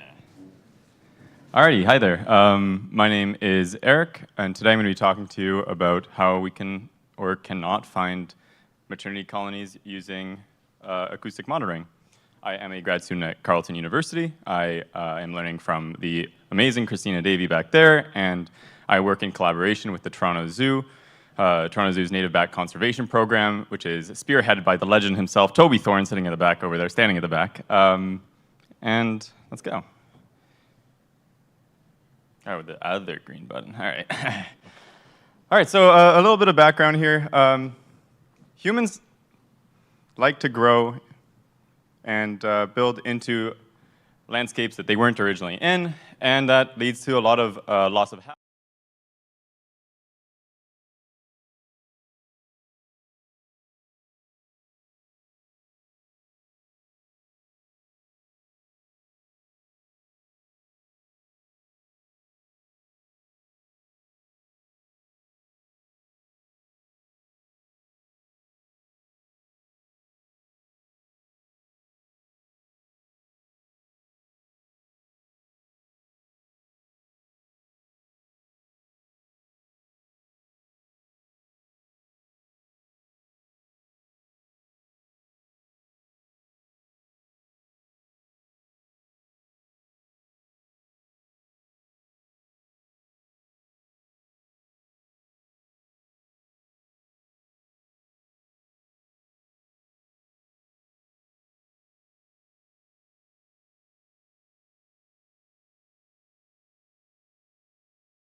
And they do that to forage. And during maternity, reproductive females have high energetic demands and are likely to forage. So what we want to know is to find a roost, we need to know if there's a relationship between the time to sunset and the rate of passes picked up at a monitor. And we also need to know whether the distance to a roost relates to the rate of passes at a monitor. And those two pieces combined might give us the ability to predict maternity colony locations. So that's what we did. I started my first field season in May 2022. I went to Scarborough, Ontario, where I worked with Toby and his team over there. And we looked at 3 colonies of big brown bats, maternity colonies of big brown bats. During the summer of 2022, we set out 12 monitors surrounding each roost, and we set them out for a week, and we did that for 1 week for each of the maternity colonies. And the transects of passive acoustic monitors were placed equidistant to each other, going away from the roost for 500 meters.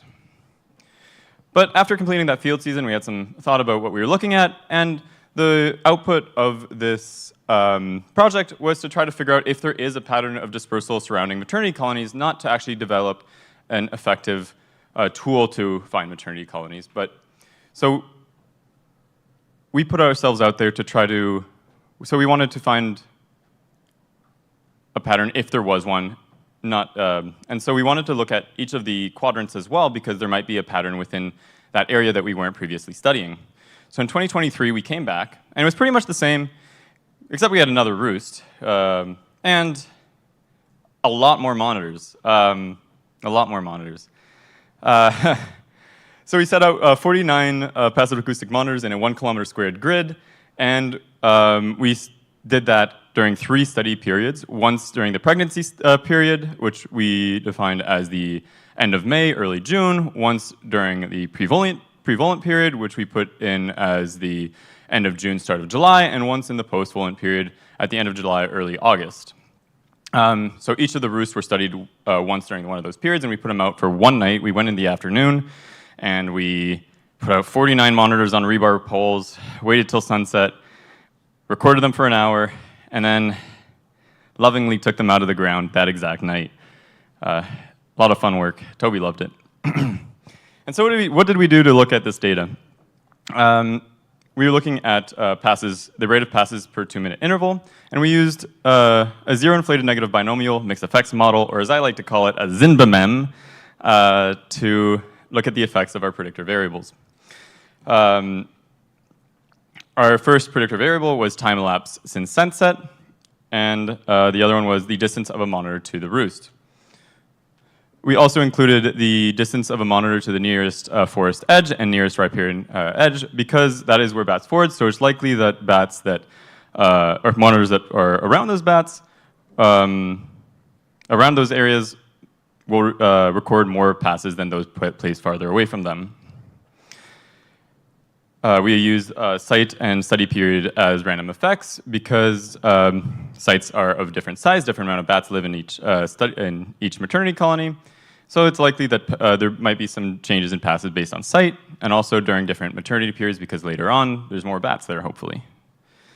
So what did we find? A little summary is, well, we did 13 total nights between 2022 and 2023, 3 nights in 2022, and 10 nights in 2023.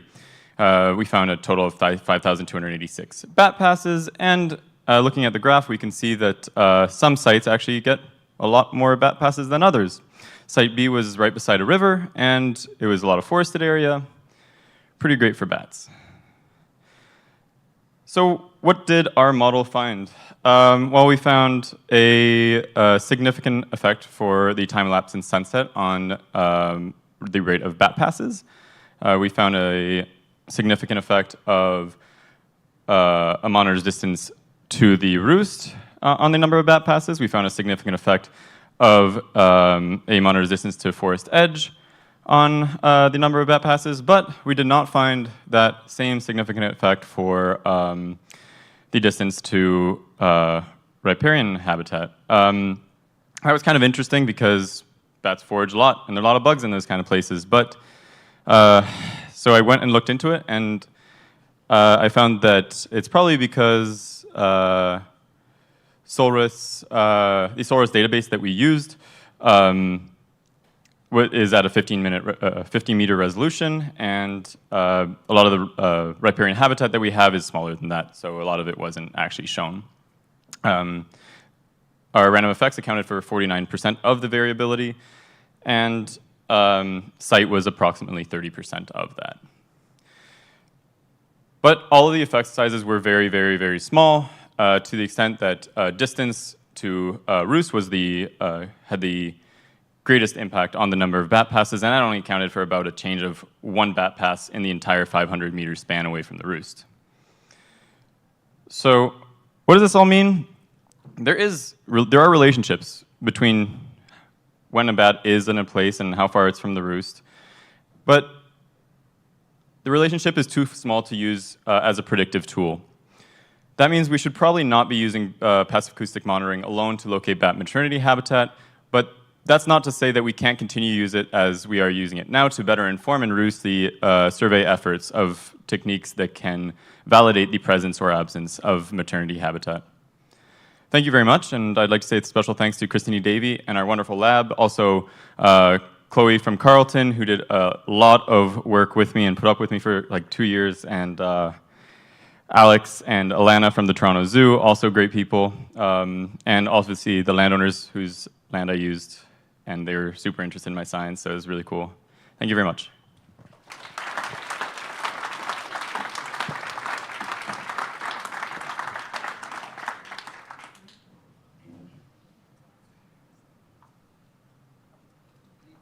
This isn't, there we go. Any questions? I don't see hand. Oh, okay, we got one. How many, you said you put up 49 Yep. passive, how many people did it take to put up 49 detectors, and how long did it take you to put up 49 detectors? That seems like a labor of love. So that is, yeah, people weren't always happy to work on my project. I loved my project. Toby obviously loved my project a lot and said he would do it again next year with me if I wanted to. It took, depending on the site, because if it was a lot of farmland around it, say corn, earlier in the season, it was very, very fast, like a couple of hours, maybe a little bit less. But that one site where I said there was a lot of rivers and dense forests, July could take like all afternoon. We go to like early afternoon and we do it till sunset, and we just finish in just the right amount of time. In actuality, we had to come down the next day. Sometimes me and Chloe went down and removed the excess monitors. We removed as much as we could the night of, and then did some extra work in the morning. Yep, it was a fun field season. Great exercise. Great. Okay, any other questions? No hands up. I have one question for you. Let's go. So in that grid, were you able to correct for any other like smaller roosts that could have occurred that you didn't know about, like somewhere else near those detectors? No, we did not. There might be, so it depends on the site. So a few of the sites had a few buildings near them, and a few of those those clustered buildings had roosts in them. But we didn't really see that many bat passes, and I'm trying to think just anecdotally here, but I do remember like data points in one site coming out earlier than the ones leading away from the site, and it could mean, but it's very difficult to know whether or not. These are just some of the known sites that we knew around the area, so yeah. Okay, thanks very much, Eric. Oh, so I guess there's one more question from the live stream, right? Okay. We'll have Brad read the question. Thank you. We've got a question here online. It says, great study. Do you think you would have got a better or a different result, pardon me, if you had chosen a species that doesn't fly as far from the roost at night? Also, big browns may be using upland foraging for beetles. Yeah, that's a really good question. It's something I've thought about a lot, that our scale of study is not reflective of the species. But looking at foraging ranges of big brown bats, they actually are within that scale of study as well within their foraging range. Some studies find that they forage at lower distances or slightly greater distances to a lot farther distances. But if you pick up different species, the objective of the study was to give the best case scenario about getting that dispersal, identifying a pattern in dispersal. And if we were to use, say, just what's on my mind right now is a tricolored bat, because I don't know. If we use a roost of a tricolored bat, well, you're going to be dealing with a lot less bats. You're going to have, we only know of one in Ontario, and that's not the best case scenario. We don't really know a lot about their ecology either. We do know a lot about big brown bats and how they move around the landscape. So their abundance had something to do with why we chose them. Okay, thanks very much, Eric.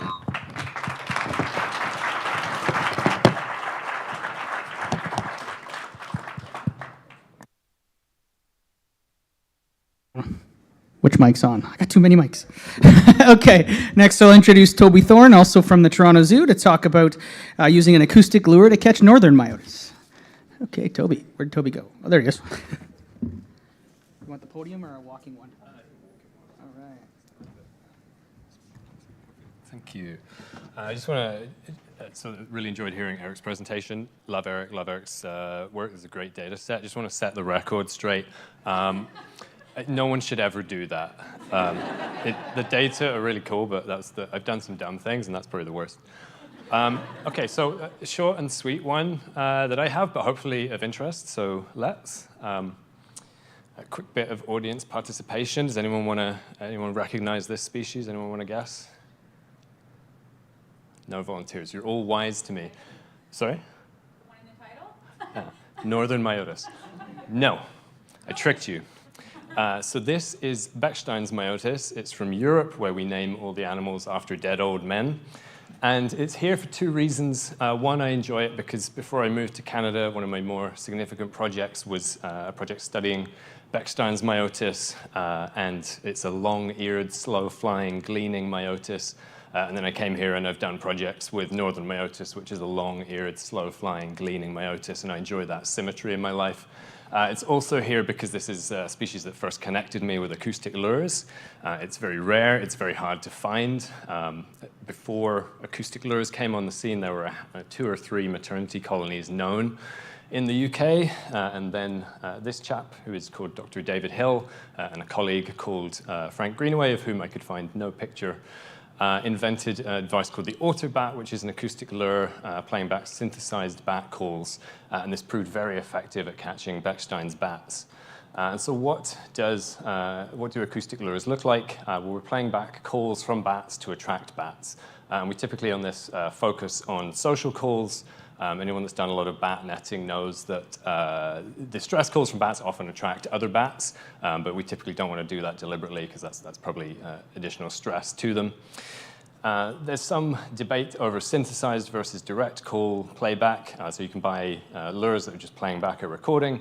The device that David and Frank made plays back a synthesized version. I think there's sort of a lack of sort of a true comparison to definitively prove which is best, but they think the synthesized version is best. And when it comes to bats responding to the lure, it seems like some species work better than others, so this is a tool that sort of varies in its effectiveness.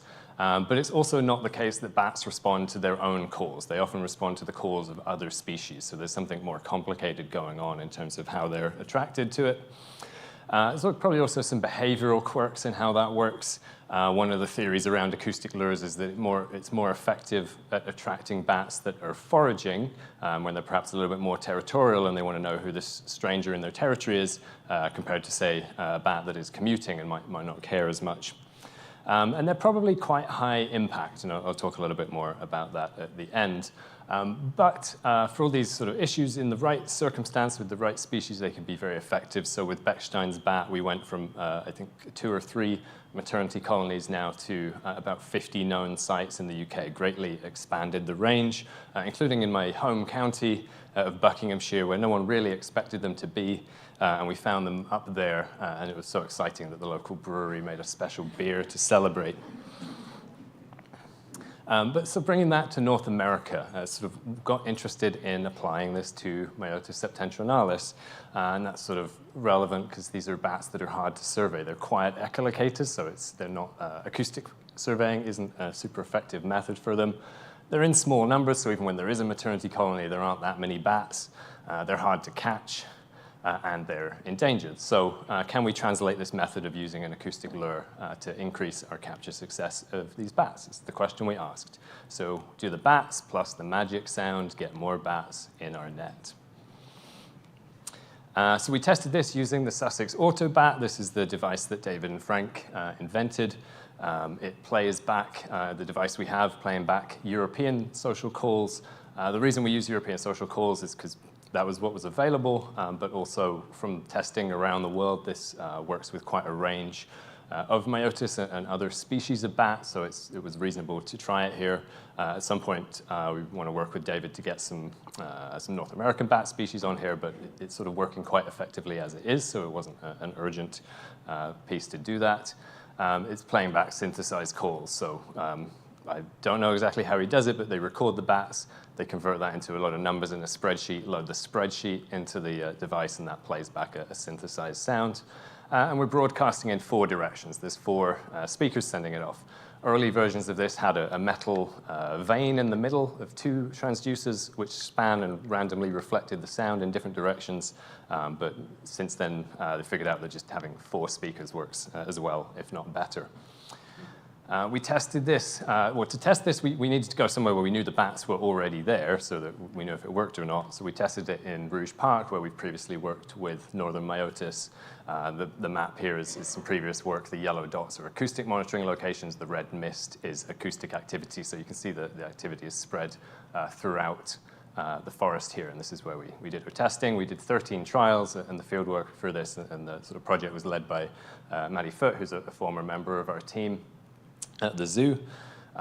With each trial, we ran 2 6-meter single high mist nets, and we put them in places where we didn't think they would catch bats because we really wanted to isolate the effect to the lure calling the bats in rather than just sort of catching them by chance.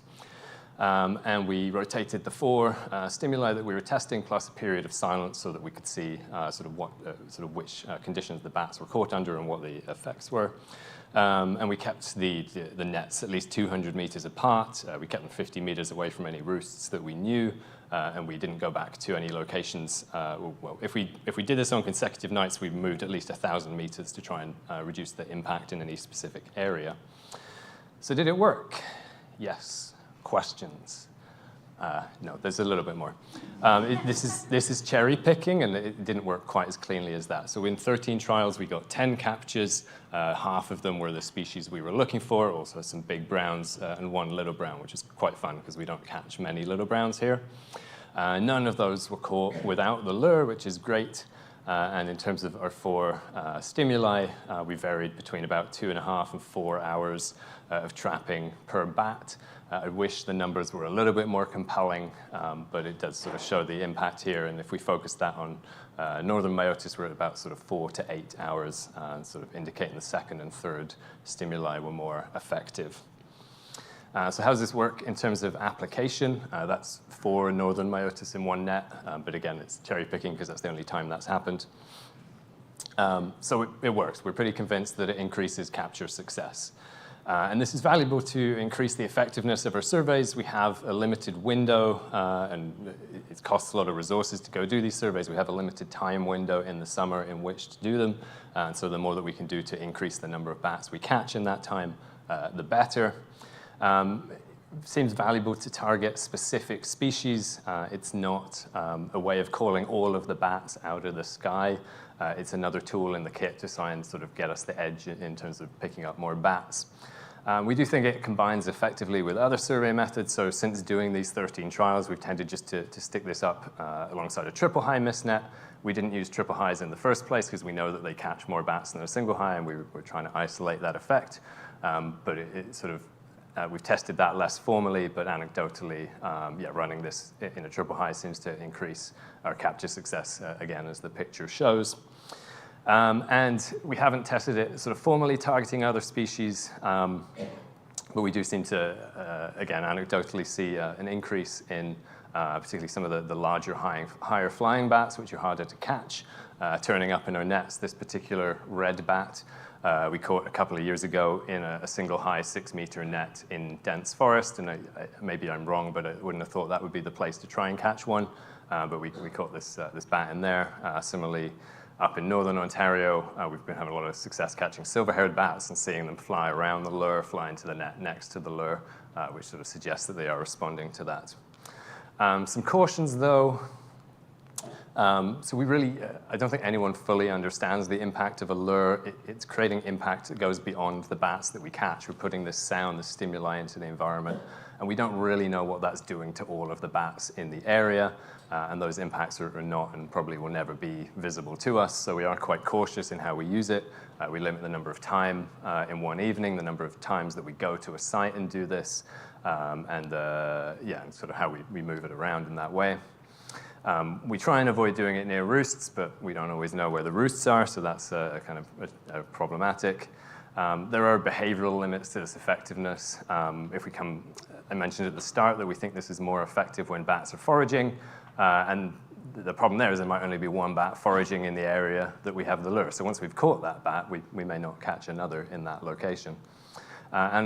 Overall, the conclusion is it works, but it's not a magic bullet. And I think a lot of people try lures, and they don't get the right combination of things, and they get a little bit disappointed by it, and it goes back on the shelf. It can work really well in the right situation, but it's a tool, and it's not magic. So with that, I will thank Dr. David Hill, Maddie Foote, our field crew who helped collect the data for this, and our funders. So thank you.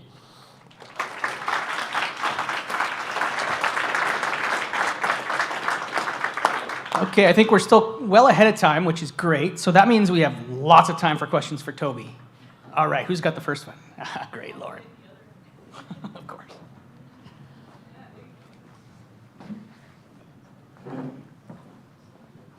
Hey, Toby, that's super interesting. Thanks for the talk. I may have missed this. How far is the lure broadcast, like the distance? Yeah, that's a good question. I think it's the same answer as how far away can a bat detector detect a bat. It varies on the environment. It has a volume control. I think we're sort of talking tens of meters for the impact of this. So I said that in the testing we put it in places where you wouldn't normally put a mist net and wouldn't expect to catch a bat. It actually seems to work better in those cluttered environments, and it's really hard to persuade people to go put nets in the middle of the densest part of the forest you can find, and that probably limits the range, but it still works. Great, thanks. Okay. Other end of the room. I'll come later. Okay, Mike. Yeah, hi, Toby. Thanks for the great talk. So just curious, what was the UK able to do with that data from the Myotis species on the broader scale? I know the UK has, and Europe has way better or different legislation when it comes to, say, bats in buildings, for example. But so I'm just wondering, on a broader scale, what can this research do for Canada, and what did it do for the UK? Thank you. I'm going to go with the UK having different legislation, not necessarily great, but that's just my opinion. So I think where this helps is in terms of increasing our survey success, and therefore the sort of ability with which we can establish ranges for these species. So the impact of this for Bechstein's myotis was that we went from, let's say, 2 or 3 known colonies in one county to actually significantly expanding the range that we thought it was in. As I say, we weren't even going to do it in Buckinghamshire, which is where I'm from, because no one thought it was there, and then it was, and so we've significantly expanded the range in that direction. And so I think where we have some of the species in Canada that are difficult to survey, like northern myotis, it gives us a chance of better filling in the map, and those data of just knowing where the bats are is one of the steps in terms of filling in some of our knowledge gaps. I think the potential for increasing success catching some of the larger migratory bats, which we don't see in the nets very often, could be quite cool as we sort of see those species getting more attention and more questions being asked around them. Pivot, Toby, we're over here now. Okay. Thanks, Toby. That was great. My question was just, with the bats that you did catch with the lure, do you find that you were catching any recaps from the same study, or like ones you'd recapped the night before or the last time you used the lure? Just curious if there's individual recaps that are maybe like an individual pattern. Certain individuals are maybe more attracted to the lure than others. I know you said there's like a behavioral time frame there, but maybe just wondering if you could speak to that. Yeah, no, it's a really good question. Thank you. So the short, I mean, we didn't catch enough bats, I think, to really dig into that pattern. There were certainly some adults, some juveniles, some males, some females, but no kind of clear breakdown like that. In terms of recaptures, that one's easier in that there weren't any. The northern, I said that northern myotis have small populations. This one seems to be infinite because we almost never recapture them unless our bands are falling off. And so, yeah, no, especially with I guess we didn't ban the big brown, so I can't say 100% sure there, but the myotis species, there were no recaptures. Is there another question here? Great. Thank you for the great presentation. I may have missed it, but I was wondering how frequent were you using the call, or was it on a continuous loop, or was it in intervals? Yeah, I didn't break that down super clearly. So we had 4 stimuli and silence, and we altered the order of that to account for a time of night. And we just played the calls for 20 minutes straight, and then either switched to a new one or switched it off. In other work that David and Frank have done, silence actually seems to help. So alternating stimuli and silence is a good way to go. With the Bechstein's project in the UK, to standardize the survey methodology, actually the way that worked was a 15-minute track, which was mostly Bechstein's calls with intermittent silence, and then 2 minutes of just all the species just to try and pull anything else in. And then there's sort of that 15-minute track playing on a loop, so kind of incorporating those different pieces. Thanks, Toby. I have 2 questions. Going to sneak 2 in. I might have missed it too. Was this I'm not sure if it was in your presentation or not, but what time of year were you doing the capture at? So yeah, in the summer, so maternity, some were pre, some were post-maternity. Okay. And then a quick comment before my second question. 4 northern myotis in the net at the same time, at that time of year and that type of location makes me like want to cry of jealousy. Okay. Second question. You kind of touched on it already in terms of, do you have any idea of the size of this population? Yeah, and I'll say again, the 4, that was a one-off. It's great to put the picture up, but it doesn't normally happen. Size of the population, I don't know, I think it's infinite. They're not endangered at all. No, that's going to get taken out of context. No, we must be getting close to the limit, but it's really interesting that we're not recapturing them. And I don't know. No idea of numbers. I mean, there's at least 30 or 40.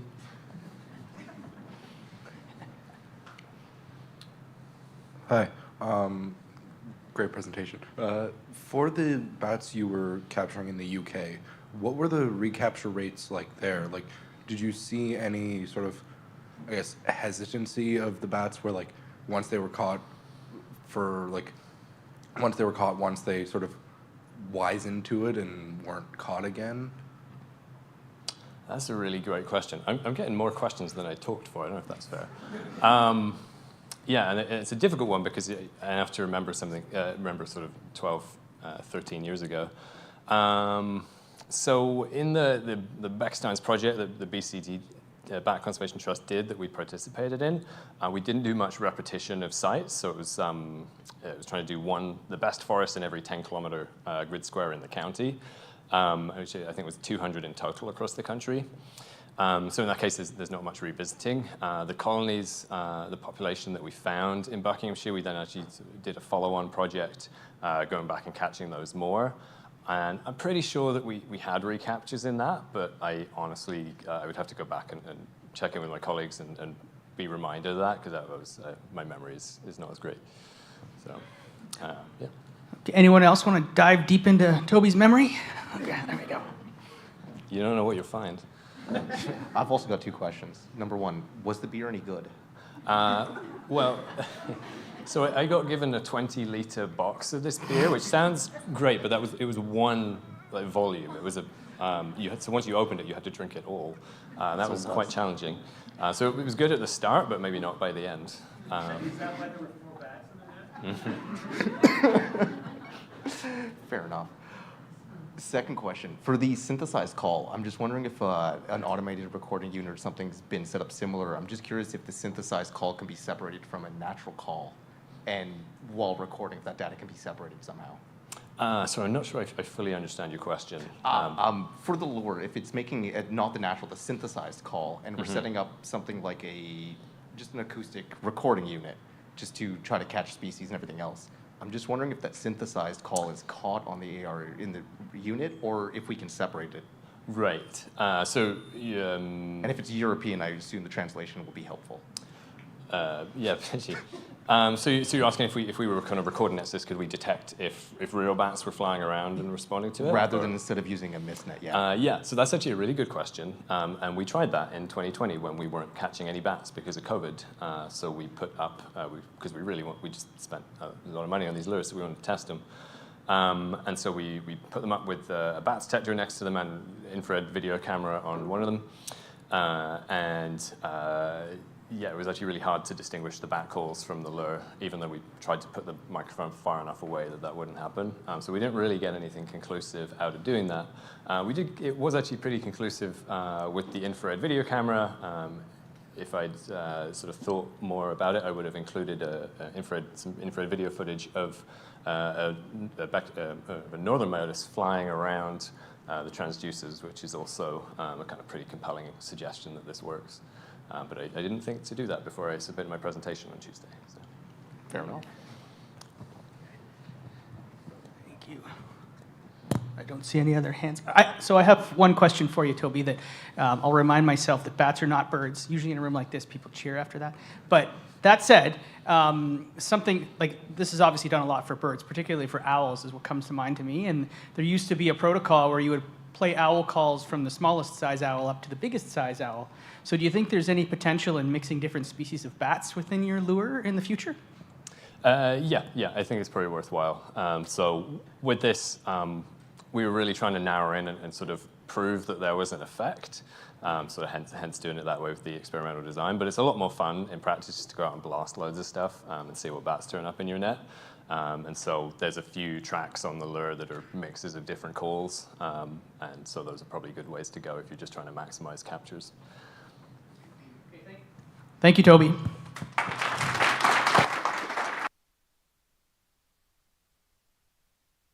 Okay, so now is our first opportunity for the poster session. So hopefully on the break you had a chance to start looking at the posters, and now we're going to have some time where each of the poster authors can stand beside their poster and be ready for telling everybody about what your poster is about.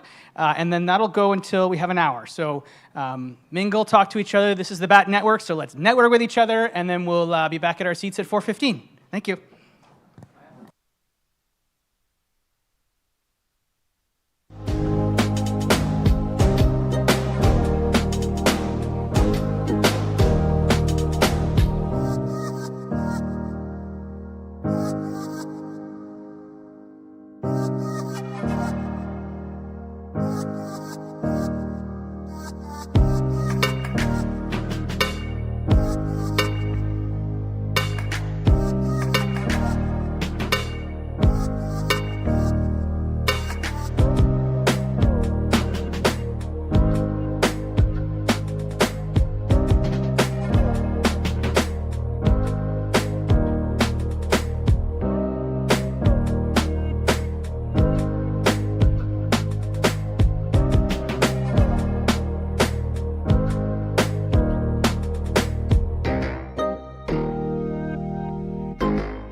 If we could start moving back to the tables, please.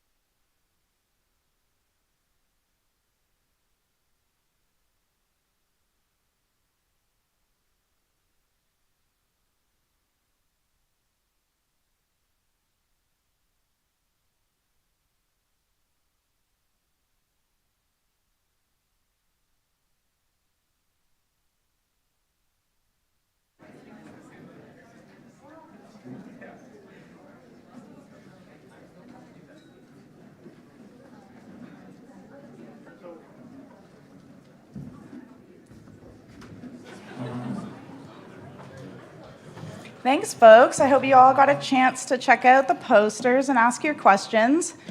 The first iteration of the agenda had a second mini poster session tomorrow, but that has been axed and replaced with just a regular 15-minute break. So hopefully if you have any outstanding questions, you can track down those folks either today or tonight or tomorrow and ask them, or you can always email the OBN and we can put you in touch with them, I'm sure. And yeah, poster presenters, if you can leave your posters up until the end of the day tomorrow, that would also be great. We're going to head into our first ecology session with a couple of presentations to end our day. And the first one up will be Lauren Hooton, who is a PhD candidate from Trent.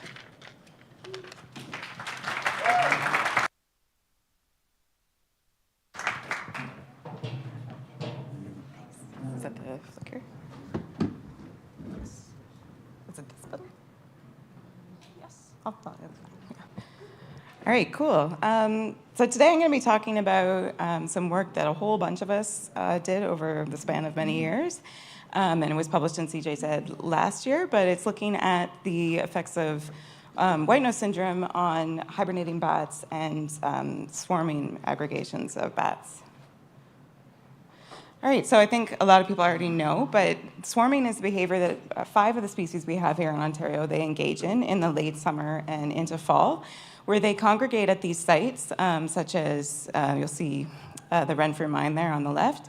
Usually they're caves or abandoned mines, and they tend to congregate there mainly for mating, but it's possible that they're also using this time to show young of the year where potential future hibernation sites are, and or just, hanging out on the landscape, who knows?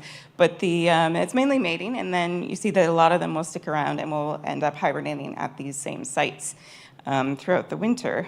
And unfortunately, it's these bats that, I should point, that engage in hibernation are the ones that have been most affected by white nose syndrome.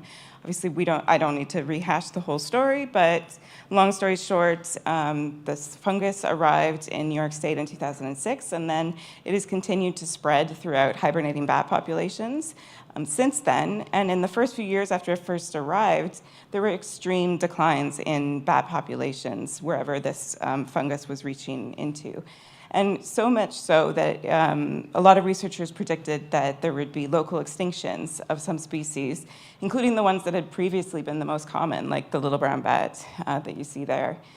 And so as it continued to spread, this led the Canadian government to list 3 of our species as federally endangered. So Myotis uslofugus, the little brown bat, Myotis septentrionalis, or the northern long-eared, and Perimyotis subflavus, which is the tricolored bat.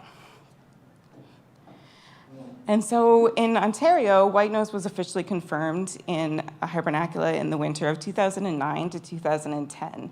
And since that was well over a decade ago now, all the bats in Ontario have now been exposed to the fungus.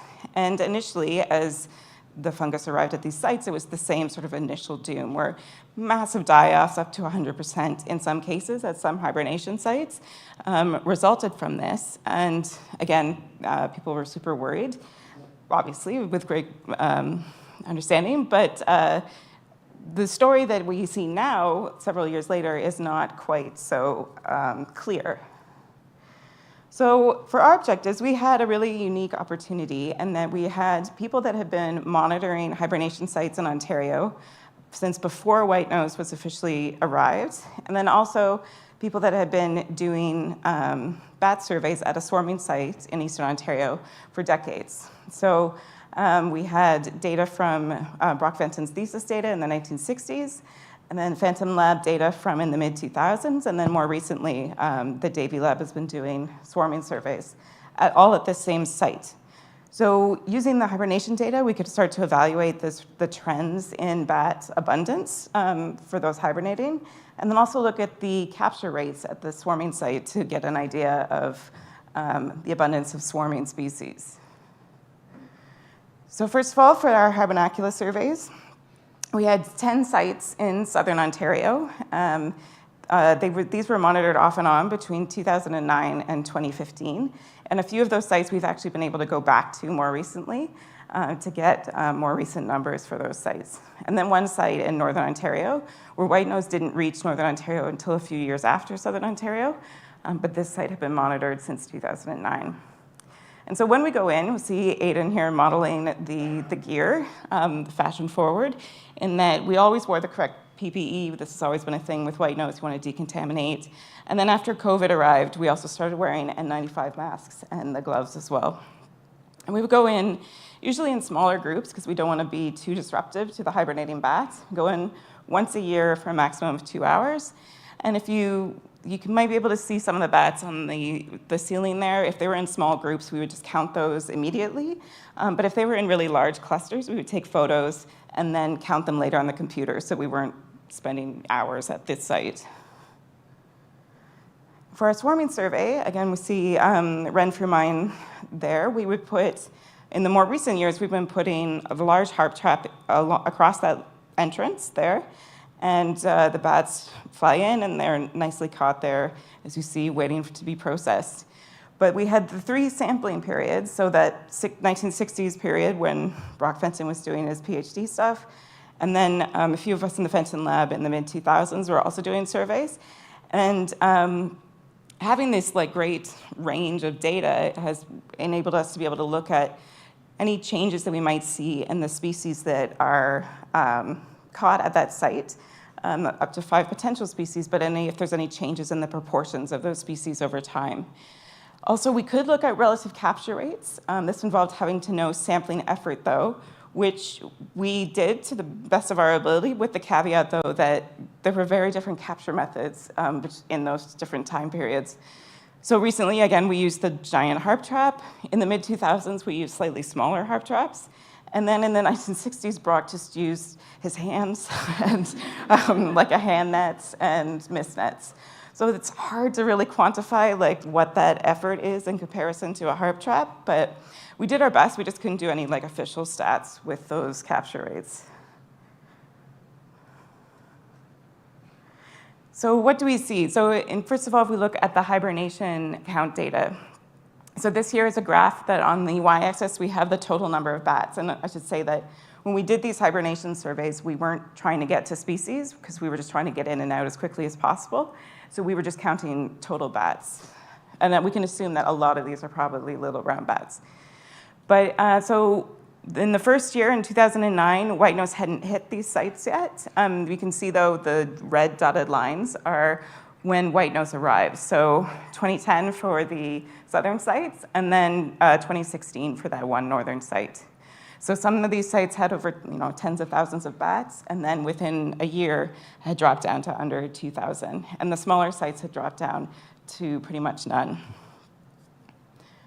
But it's slightly easier to see if we think of it in terms of percentage. So if we think of the first year that we did surveys as 100% capacity of bats, and then the percent decline in subsequent years. You can see, for example, that on the, is this the, no. All right, well, on the, where the second white nose symbol arrival line is, that's the northern site, where white nose arrived several years later, but again, had the same effect, and up to an 87% decline within a couple of years for that site. But yeah, 91 to 100% decline in those other sites. However, those few sites that we've been able to start going back to in recent years we see that the numbers are slowly starting to creep back up again. We're not anywhere near the tens of thousands that we were seeing before, but there is some hope there that there's potentially a slow recovery of those species that are hibernating. And if we look at the capture rates for the swarming site, again, we'll see so the proportion for each species, this is the proportion of the total captures in the night, of the proportion they made up. So little brown bats, we'll look at first. They were in all 3 sampling periods, which are denoted by the different colors, but then also the bar lines there are the mean proportions for each sampling period, and that's what we compared statistically. But there was a range within the years within those periods. But they were still usually above 90% of what we catch at that site in all 3 sampling periods, with the slight exception of the mid-2000s. This was before white-nose arrived at these sites. But we do see a lower proportion of little browns at that time. The northern long-eared bat, it was the second most frequently caught bat at the site in the 1960s and in the mid-2000s. But unfortunately, more recently, we rarely catch this bat now. The northern long-eared was significantly lower in proportion. It's now the least caught bat at this site.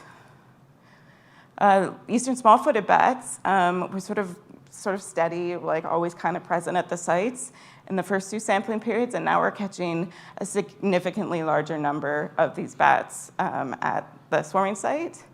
Similar with tricolored bats, although there are significantly more of them now as in proportion compared to other sampling times, but them and big browns here, the Eptasticus, are fairly rare. Thank you. At this site, we can't draw huge, robust conclusions for those bats. But if we think of in terms of the sampling effort, so the captures per trap hour, those relative capture rates, again, it just sort of draws similar conclusions to the proportions, in that we see little brown bats had that lower sampling or lower capture rate in the mid-2000s. Again, that's before white-nose officially arrives, but this coincidentally is also when wind energy really started to pick up in Ontario, so potentially that could have been starting to have an impact on the little browns at that time. But then if we look at the last few years, when we've gone back, we see that the capture rates are now getting back to what they were in the 1960s. Fortunately, though, again, long-eared bats, rarely caught. Maybe 1 a year is what we catch there. But the libii, they are being caught a lot more frequently. Same with tricoloreds and Eptasticus, but again, somewhat rare for those species at this site. So what does that tell us? So the hibernation data that we have, we again saw that initial sharp decline that was seen elsewhere in North America as the fungus was being spread. But this sort of recent, hopefully apparent increase is supporting the hypothesis that the survivors from white-nose might be resistant to the fungus. And specifically in little brown bats. So in the swarming sites, the recent capture levels that we have are near to those historical levels. Again, we've been doing those surveys now since 7 years past when white-nose arrived, and now over a decade. And those capture levels are near the historical levels. And this is echoed with other populations in North America that have started to see positive annual growth rates, evidence of potential evolutionary rescue for these ones that have survived white-nose. And even though there were these catastrophic predictions at the beginning of white-nose, for this species at least, we have not seen any full-on regional extinctions of the species. Small-footed bats as well, we've seen an increase in captures, and some evidence seems to be that they may not be as affected by white-nose in the same degree as other species. And this has been seen throughout their range. There's sort of been an increased proportion in some hibernacula and summer sites, and I think Christy's going to be talking about that tomorrow as well. Unfortunately, though, the long-eared bats have not fared so well. although apparently they're doing really well in the zoo, so that's great. But at the swarming site, we have seen dramatic decline in captures since white nose syndrome. And severe declines have been reported throughout their range and actually have become regionally extinct in some areas. And this might be because they have higher fungal loads than any of the other species that we capture. So what does this mean in terms of going forward for the conservation? So we see that there are really varied effects per species for how they are reacting to white nose syndrome. So this means that the strategies that we use going forward for conservation need to be tailored to each species specifically, but this needs us to really understand species-specific population dynamics, which we don't have necessarily a good handle on at the moment. But really, the main message that we all want to get across from this is that long-term population monitoring is essential, and that this should be a standardized thing that is happening across large areas, and that will be essential for the recovery of these species. So with that, I'd like to thank our numerous funders and all the people that helped us, and leave you with the glorious image of myself trying to get into one of those hibernation sites, which can sometimes be slightly tricky, but with that, thanks very much.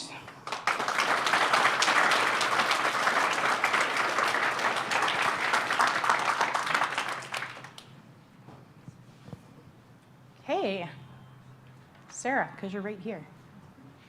That's why I sat at the front. Thanks, Lauren. That was awesome. Really interesting. I'm curious about the small-footed bats and how you saw that kind of increase. And I don't know as much about small-footed, but it makes me wonder, do you think that there could be kind of like a reset going on where the species that were really decimated by white nose are down, and that kind of opens up the space for these other bats that maybe weren't as affected? So in this case, the Libii, but that might be happening in other places too. And I wondered if you think that could speak to that at all. Yeah, I mean, I guess we don't know. Like, are they suddenly reproducing more and becoming more numerous on the landscape? Or I think maybe potentially more likely is that they've always been there, and we're just noticing them more because they're like, well, we're still here, but the other bats necessarily haven't fared as well. So yeah, I'm not sure. It could be, a combination of those things. I think in a lot of ways they were never direct competitors in terms of like foraging with like the northern long-eared, for example. So I don't think it's necessarily that they were being outcompeted before. It's just maybe that we're seeing them around a bit more. Is this on? I was wondering if you have any thoughts on why the Libii might not have been affected quite as drastically as some of the other species. What a handy question, and leads into your own research. That's really great. Well, I think Libii, as you know, they tend to, obviously it's anthropomorphic to say they're aloof, but they have different strategies. They roost in different areas of the cave during hibernation, so they're not as constrained by the temperature ranges that the other bats need to be in when they hibernate. And they're much more mobile, as you know, on the ground, and can potentially be mitigating their diet, if they were affected by the fungus, to then go out and forage even during the winter by going into the nooks and crannies. But I think also there haven't been as many studies, I think, about the fungal loads with that species, but I think it doesn't seem to affect them as much. And that may be behavioral and just life strategy based.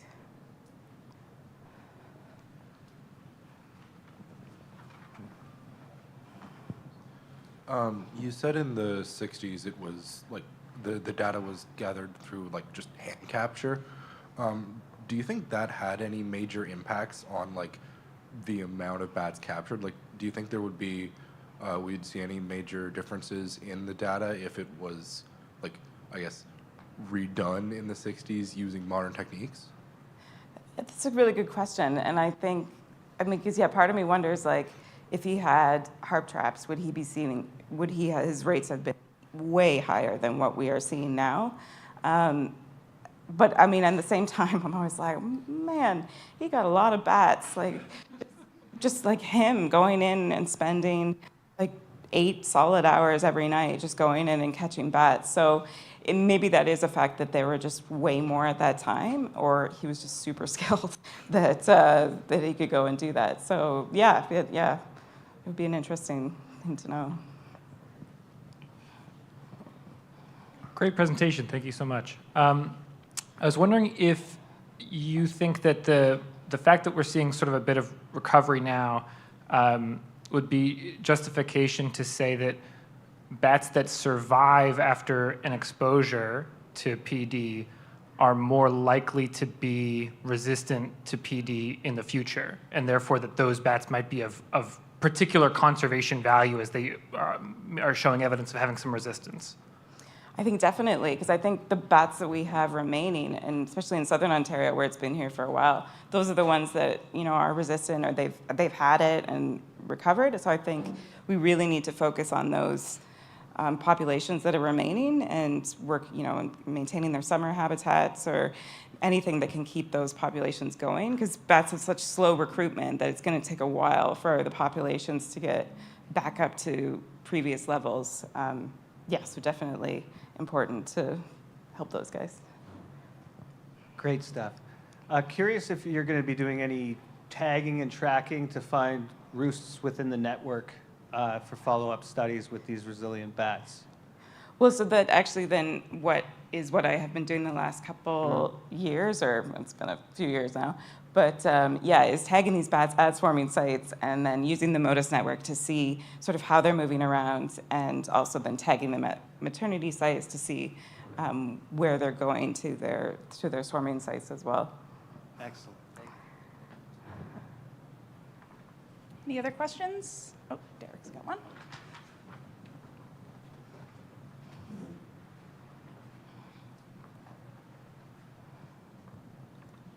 Okay, so I'm going to ask a big question that you feel free to weasel around because it's a tough one. So with bats increasing, do you think that white nose is still having any effects on the bats that still exist there? Thank you, Derek. That was lovely. I'm not the best person to answer this question. I haven't been doing a lot of the genetic studies. Definitely talk to Christina. But it may be having an effect.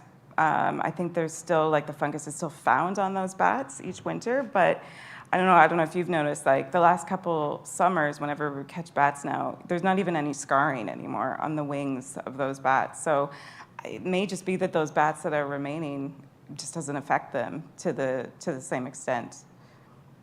That would be my 2 cents. Who knows? Thanks, Lauren. That was a great presentation.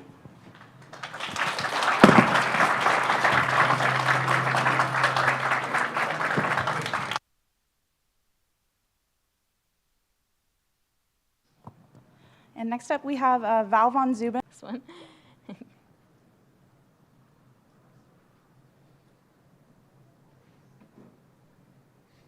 Okay, here we go. Good afternoon, everyone. I'm really happy to be here. I'm normally in my own little bubble, so it's really nice to get to know people here and to hear about all your research. I'm here presenting our research on how rainfall and temperature drive large-scale and phenologically variable body size decline in the little brown myotis. And I'm presenting on behalf of my co-authors, Hugh Broders, Tom Jung, Corey Lawson, Craig Willis, and the illustrious Christina Davy, who is a mastermind behind this project. And I want to start with a huge thank you. Every single data point in this project was a result of someone's time, money, personal sacrifice, blood, sweat, tears. There were so many people involved in collecting the data, and some of you might even be in this room, so huge thank you. And I also want to express my gratitude for the traditional and ongoing Indigenous stewardship of the land where this work took place and where I'm speaking from today. Indigenous peoples have been protecting bats and their habitats for millennia and will continue to do so long after we're gone, so that's a positive thing. And I also want to acknowledge the generous contributions of our funding partners. So big shout out to those agencies. So as most of you know, climate change is affecting animal populations worldwide in many different ways, from altering habitats to affecting breeding success and to even changing physiology. There's been mounting evidence of body size changes in birds, fish, mammals, insects, and the magnitude and the direction of these changes is variable, and no one can seem to agree on sort of the underlying mechanism. But it's complicated, as you can imagine, and there's different ways of seeing it. It could be that climate change is putting selective pressure on certain physiological traits, or there might be a food supply issue where if there's inadequate food intake, then that might cause nutritional stress, which would affect mass and long bone growth. So for example, in polar bears, body size has declined because of the decline in sea ice, because of lack of foraging opportunities. And we've seen some support of this resource availability theory in bats recently. But it's also complicated because there's so many idiosyncrasies with different bat species. And they have the amazing ability to use daily torpor to conserve energy when times are tough. So it's a complicated question. But torpor aside, we know that avian aerial insectivore populations have declined in North America, and also some insect populations have declined. So naturally, we were curious about little browns or other bat populations to see how they're coping, possibly with a lack of food or other detrimental effects. So we started with a massive data set from the Yukon of 6,000 little brown myotis. We call this AKA bat size 1.0, and obviously we published the results under a more scientific sounding title. But we started with forearm length, so we're assessing a point in time, so the nutritional conditions at the point of development. So long bone growth tapers off as the bats get old enough to fly. So this is really like a representation of what is happening at this time on like a yearly basis. We also looked at body mass, and that's a lot more variable, fluctuates in the days or weeks up to capture. So looking at both of those things over time, we saw a decline. So for forearm length, we saw about 1 millimeter of shorter forearms over the 15-year period. And 1 millimeter doesn't seem like a lot, but it's actually biologically relevant. And I should also say that we didn't know what year these adults were born. So the decline in forearm length is actually a product of the recruitment of juveniles with shorter forearms into the population. And we also saw declines in adult body mass, but it was different for the juveniles because the juveniles that were caught earlier in the season were actually like going up in size over time, and the ones caught later were going down. And we hypothesized this might have something to do with lactation supplementation. So earlier in the season, the juveniles are being supplemented by their mothers, and then later that effect fades with time as they get old enough to forage on their own. But this kind of gave us a pause. So we sort of thought more about how energetic constraints might be different across the season. We also looked at the effects of weather on body mass, and we found that there were smaller bats after periods of rain, but bigger bats after warmer than average temperatures. And we also looked at how forearm length was linked to survival, and found that bats with longer forearms actually had a higher probability of survival. And so there's reasons for that I could get into, but that's like another chapter in the saga, so I'll move on. So the Yukon data gave us a really good jumping off point for bat size 2.0. We had 3 objectives. We had so much data from across the country that we really wanted to see, okay, are these signs of energetic stress, declines in size, consistent across the country? So we looked at the geographic effect. And then we also wanted to see, like we were looking at with the juveniles in the Yukon, how the trends might be different throughout the season. There's so many different things happening throughout the active season. It's a tight window between the time that bats emerge in spring and then before they go back in. There's a lot happening, and so there's a lot of different variables physiologically and environmentally. So we just wanted to see if the trends in body size were different for each of these phases. And then we also wanted to look at the impacts of weather and how they also might be different in the different phases of activity.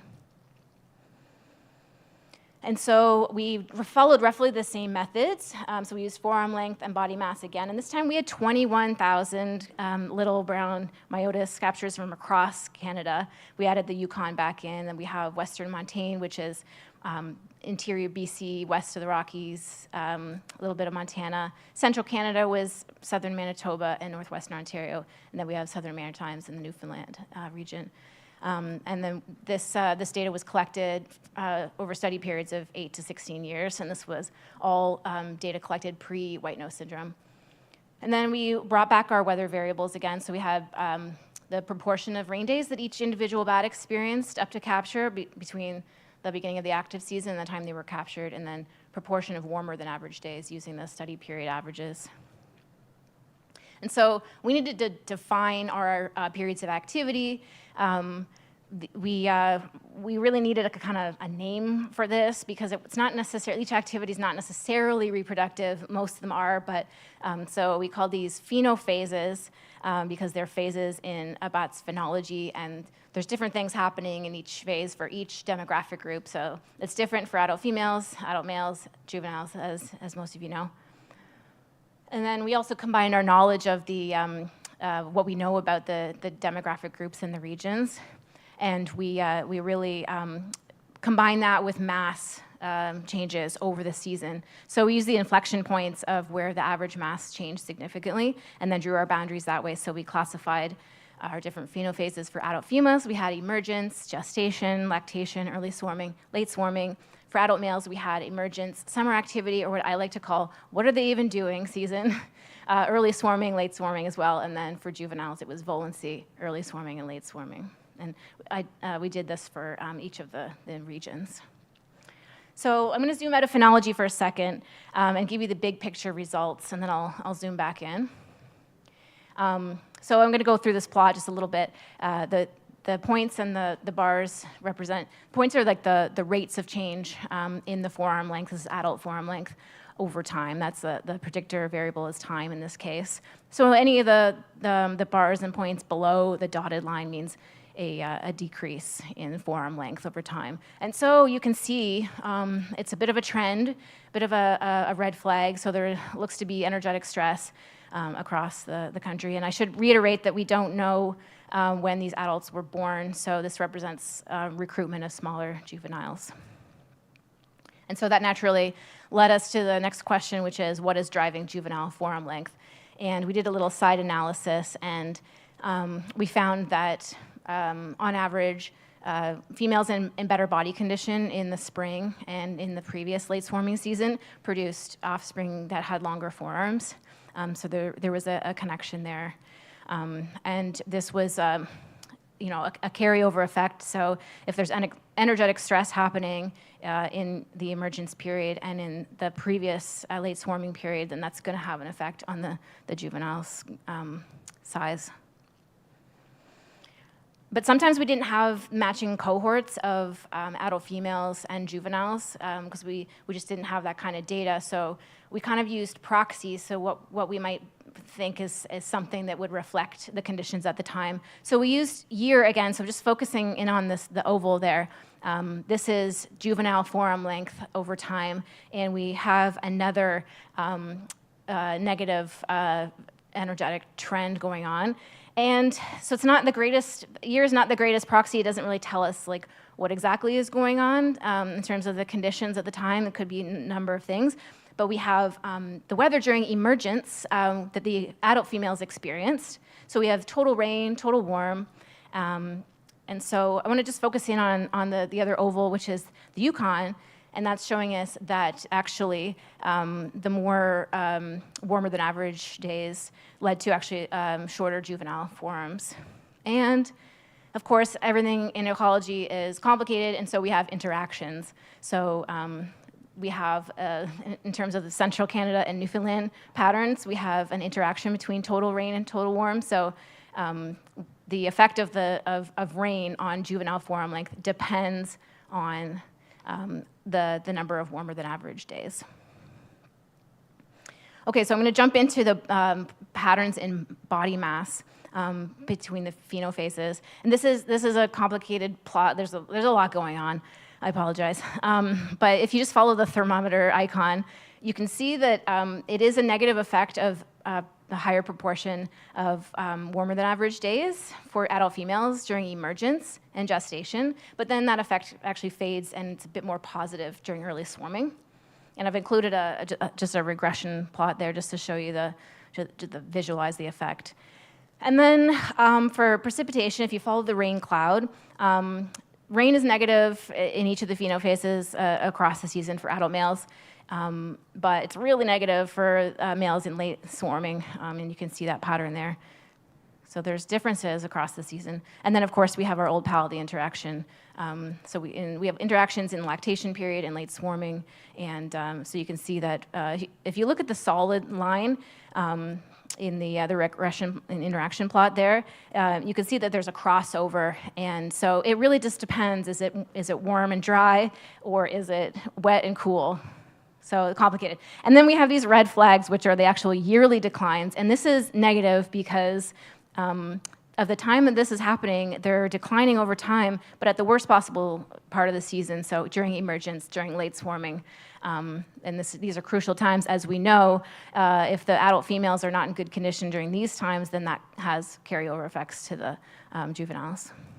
So we know some things about weather, we know some things about trends over time. We also know some things about weather trends over time, and it's getting rainier when we don't want it to be. And I connected a lot of dots across the country with like all kinds of phenophases and regions and weather patterns, and it's complicated because they don't all connect, not all the dots connect, but when we do see those connected dots, we really see some red flags. And then, of course, we have climate projections that are not very positive. So we have increases in fall precipitation, not great for those bats that are vulnerable. We also have, as you know, increase in temperature. And spring temperatures are going up, and this is also not good for those bats that are vulnerable. So kind of grim. This has implications because females that are not in good condition might forego reproduction. They might give birth too late in the season so that juveniles can't catch up.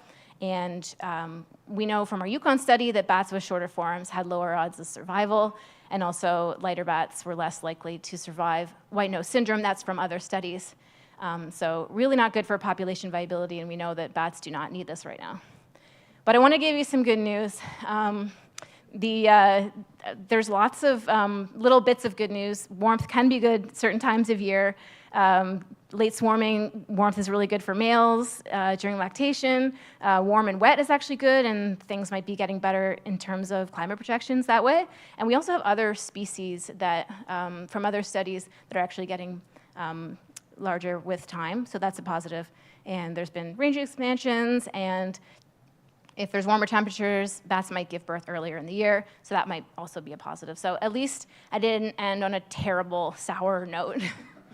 So anyways, I just want to thank everyone for listening, and I hope there's time to answer questions.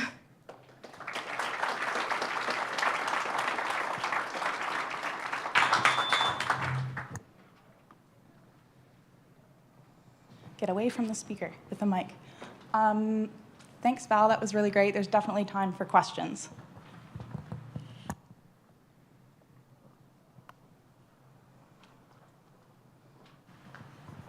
You mentioned that a lot of the biggest driver for the shorter forearms and the lighter offspring and that is sort of the mother's condition. Have we seen an amplification of these effects in recent years, like because of white nose syndrome, like lessening the condition of the mothers? Like, has that been an additional driver for this? Yeah, Christina has done some work on maternal stress and the stress that the bats have gone through with infection and how that has carryover effects to offspring. So yeah, definitely. It's a really good question.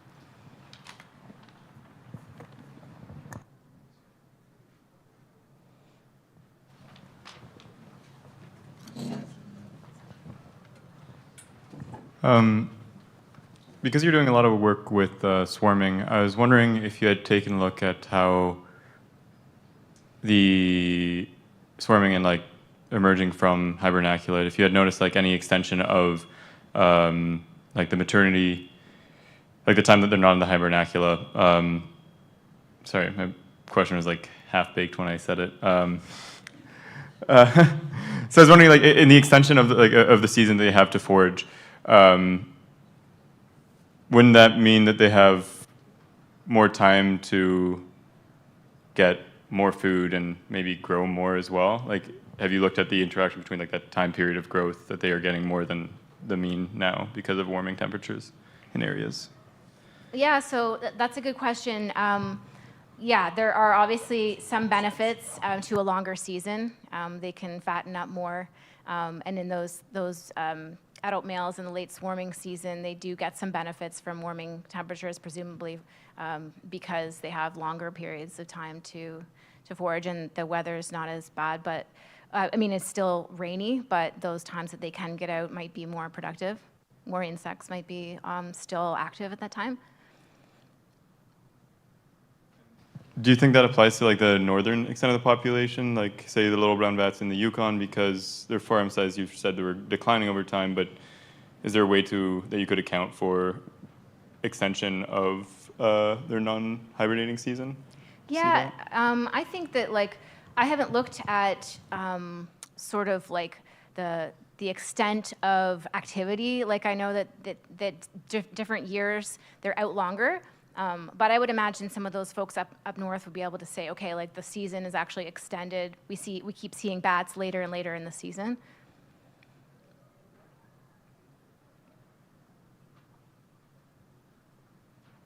I'm coming for you, Michelle.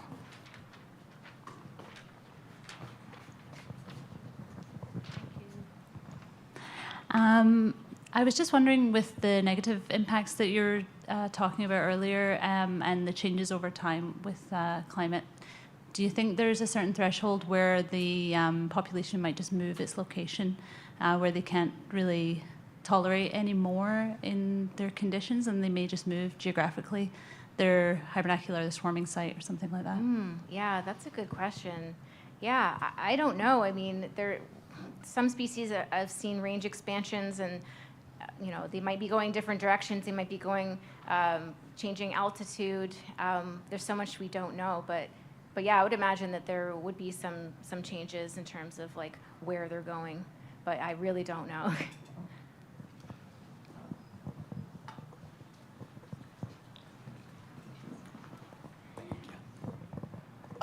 Thank you. I'm just curious if there's been any thought on if there's any correlation between artificial habitat, and I'm assuming you were looking at just naturally occurring habitat, if there's any correlation between bat recovery and health indicators, if you've seen any with artificial roosts. Yeah, I don't know. That's a good question. I didn't expect you to, though. Yeah. One more question? Eric has another one. Jeez, right in my ear.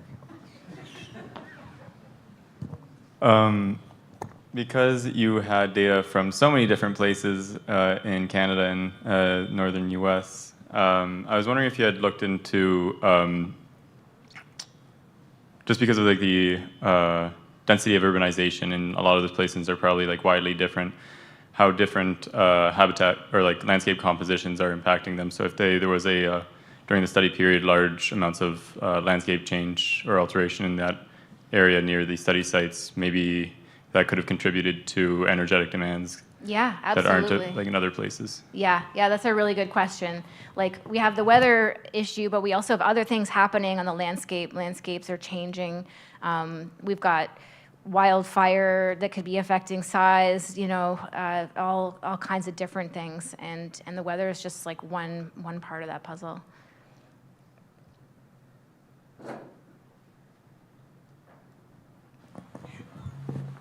Do it again. Thanks, Val. Thanks very much, Val.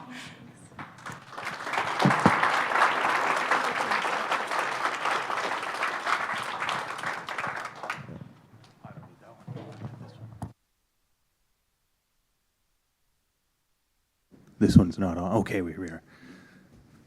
Thank you, everybody. That's day one.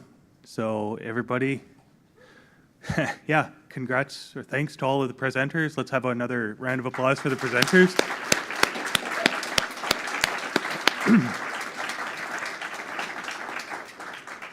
I'm looking forward to seeing everybody tomorrow morning, bright and early. We're going to be here at 8:30. I mean, I'm sure people will be here before then, but refreshments should be here and available at 8:30. Make sure you grab cookies and coffee on your way out of here, because we paid for those, so we want to make sure we eat them all. Everybody probably knows, but we're supposed to be going to, we have a social at the Royal Oak tonight at 8 p.m. So if you haven't signed up, we should have a chance back with Shane to sign up, just so that we have a list of people that are showing up. We're allowed to have up to 60. I currently have 34 people signed up. That's 8 o'clock at the Royal Oak. They will have the address there for you if you need it. Otherwise, it's been great, and thanks for coming.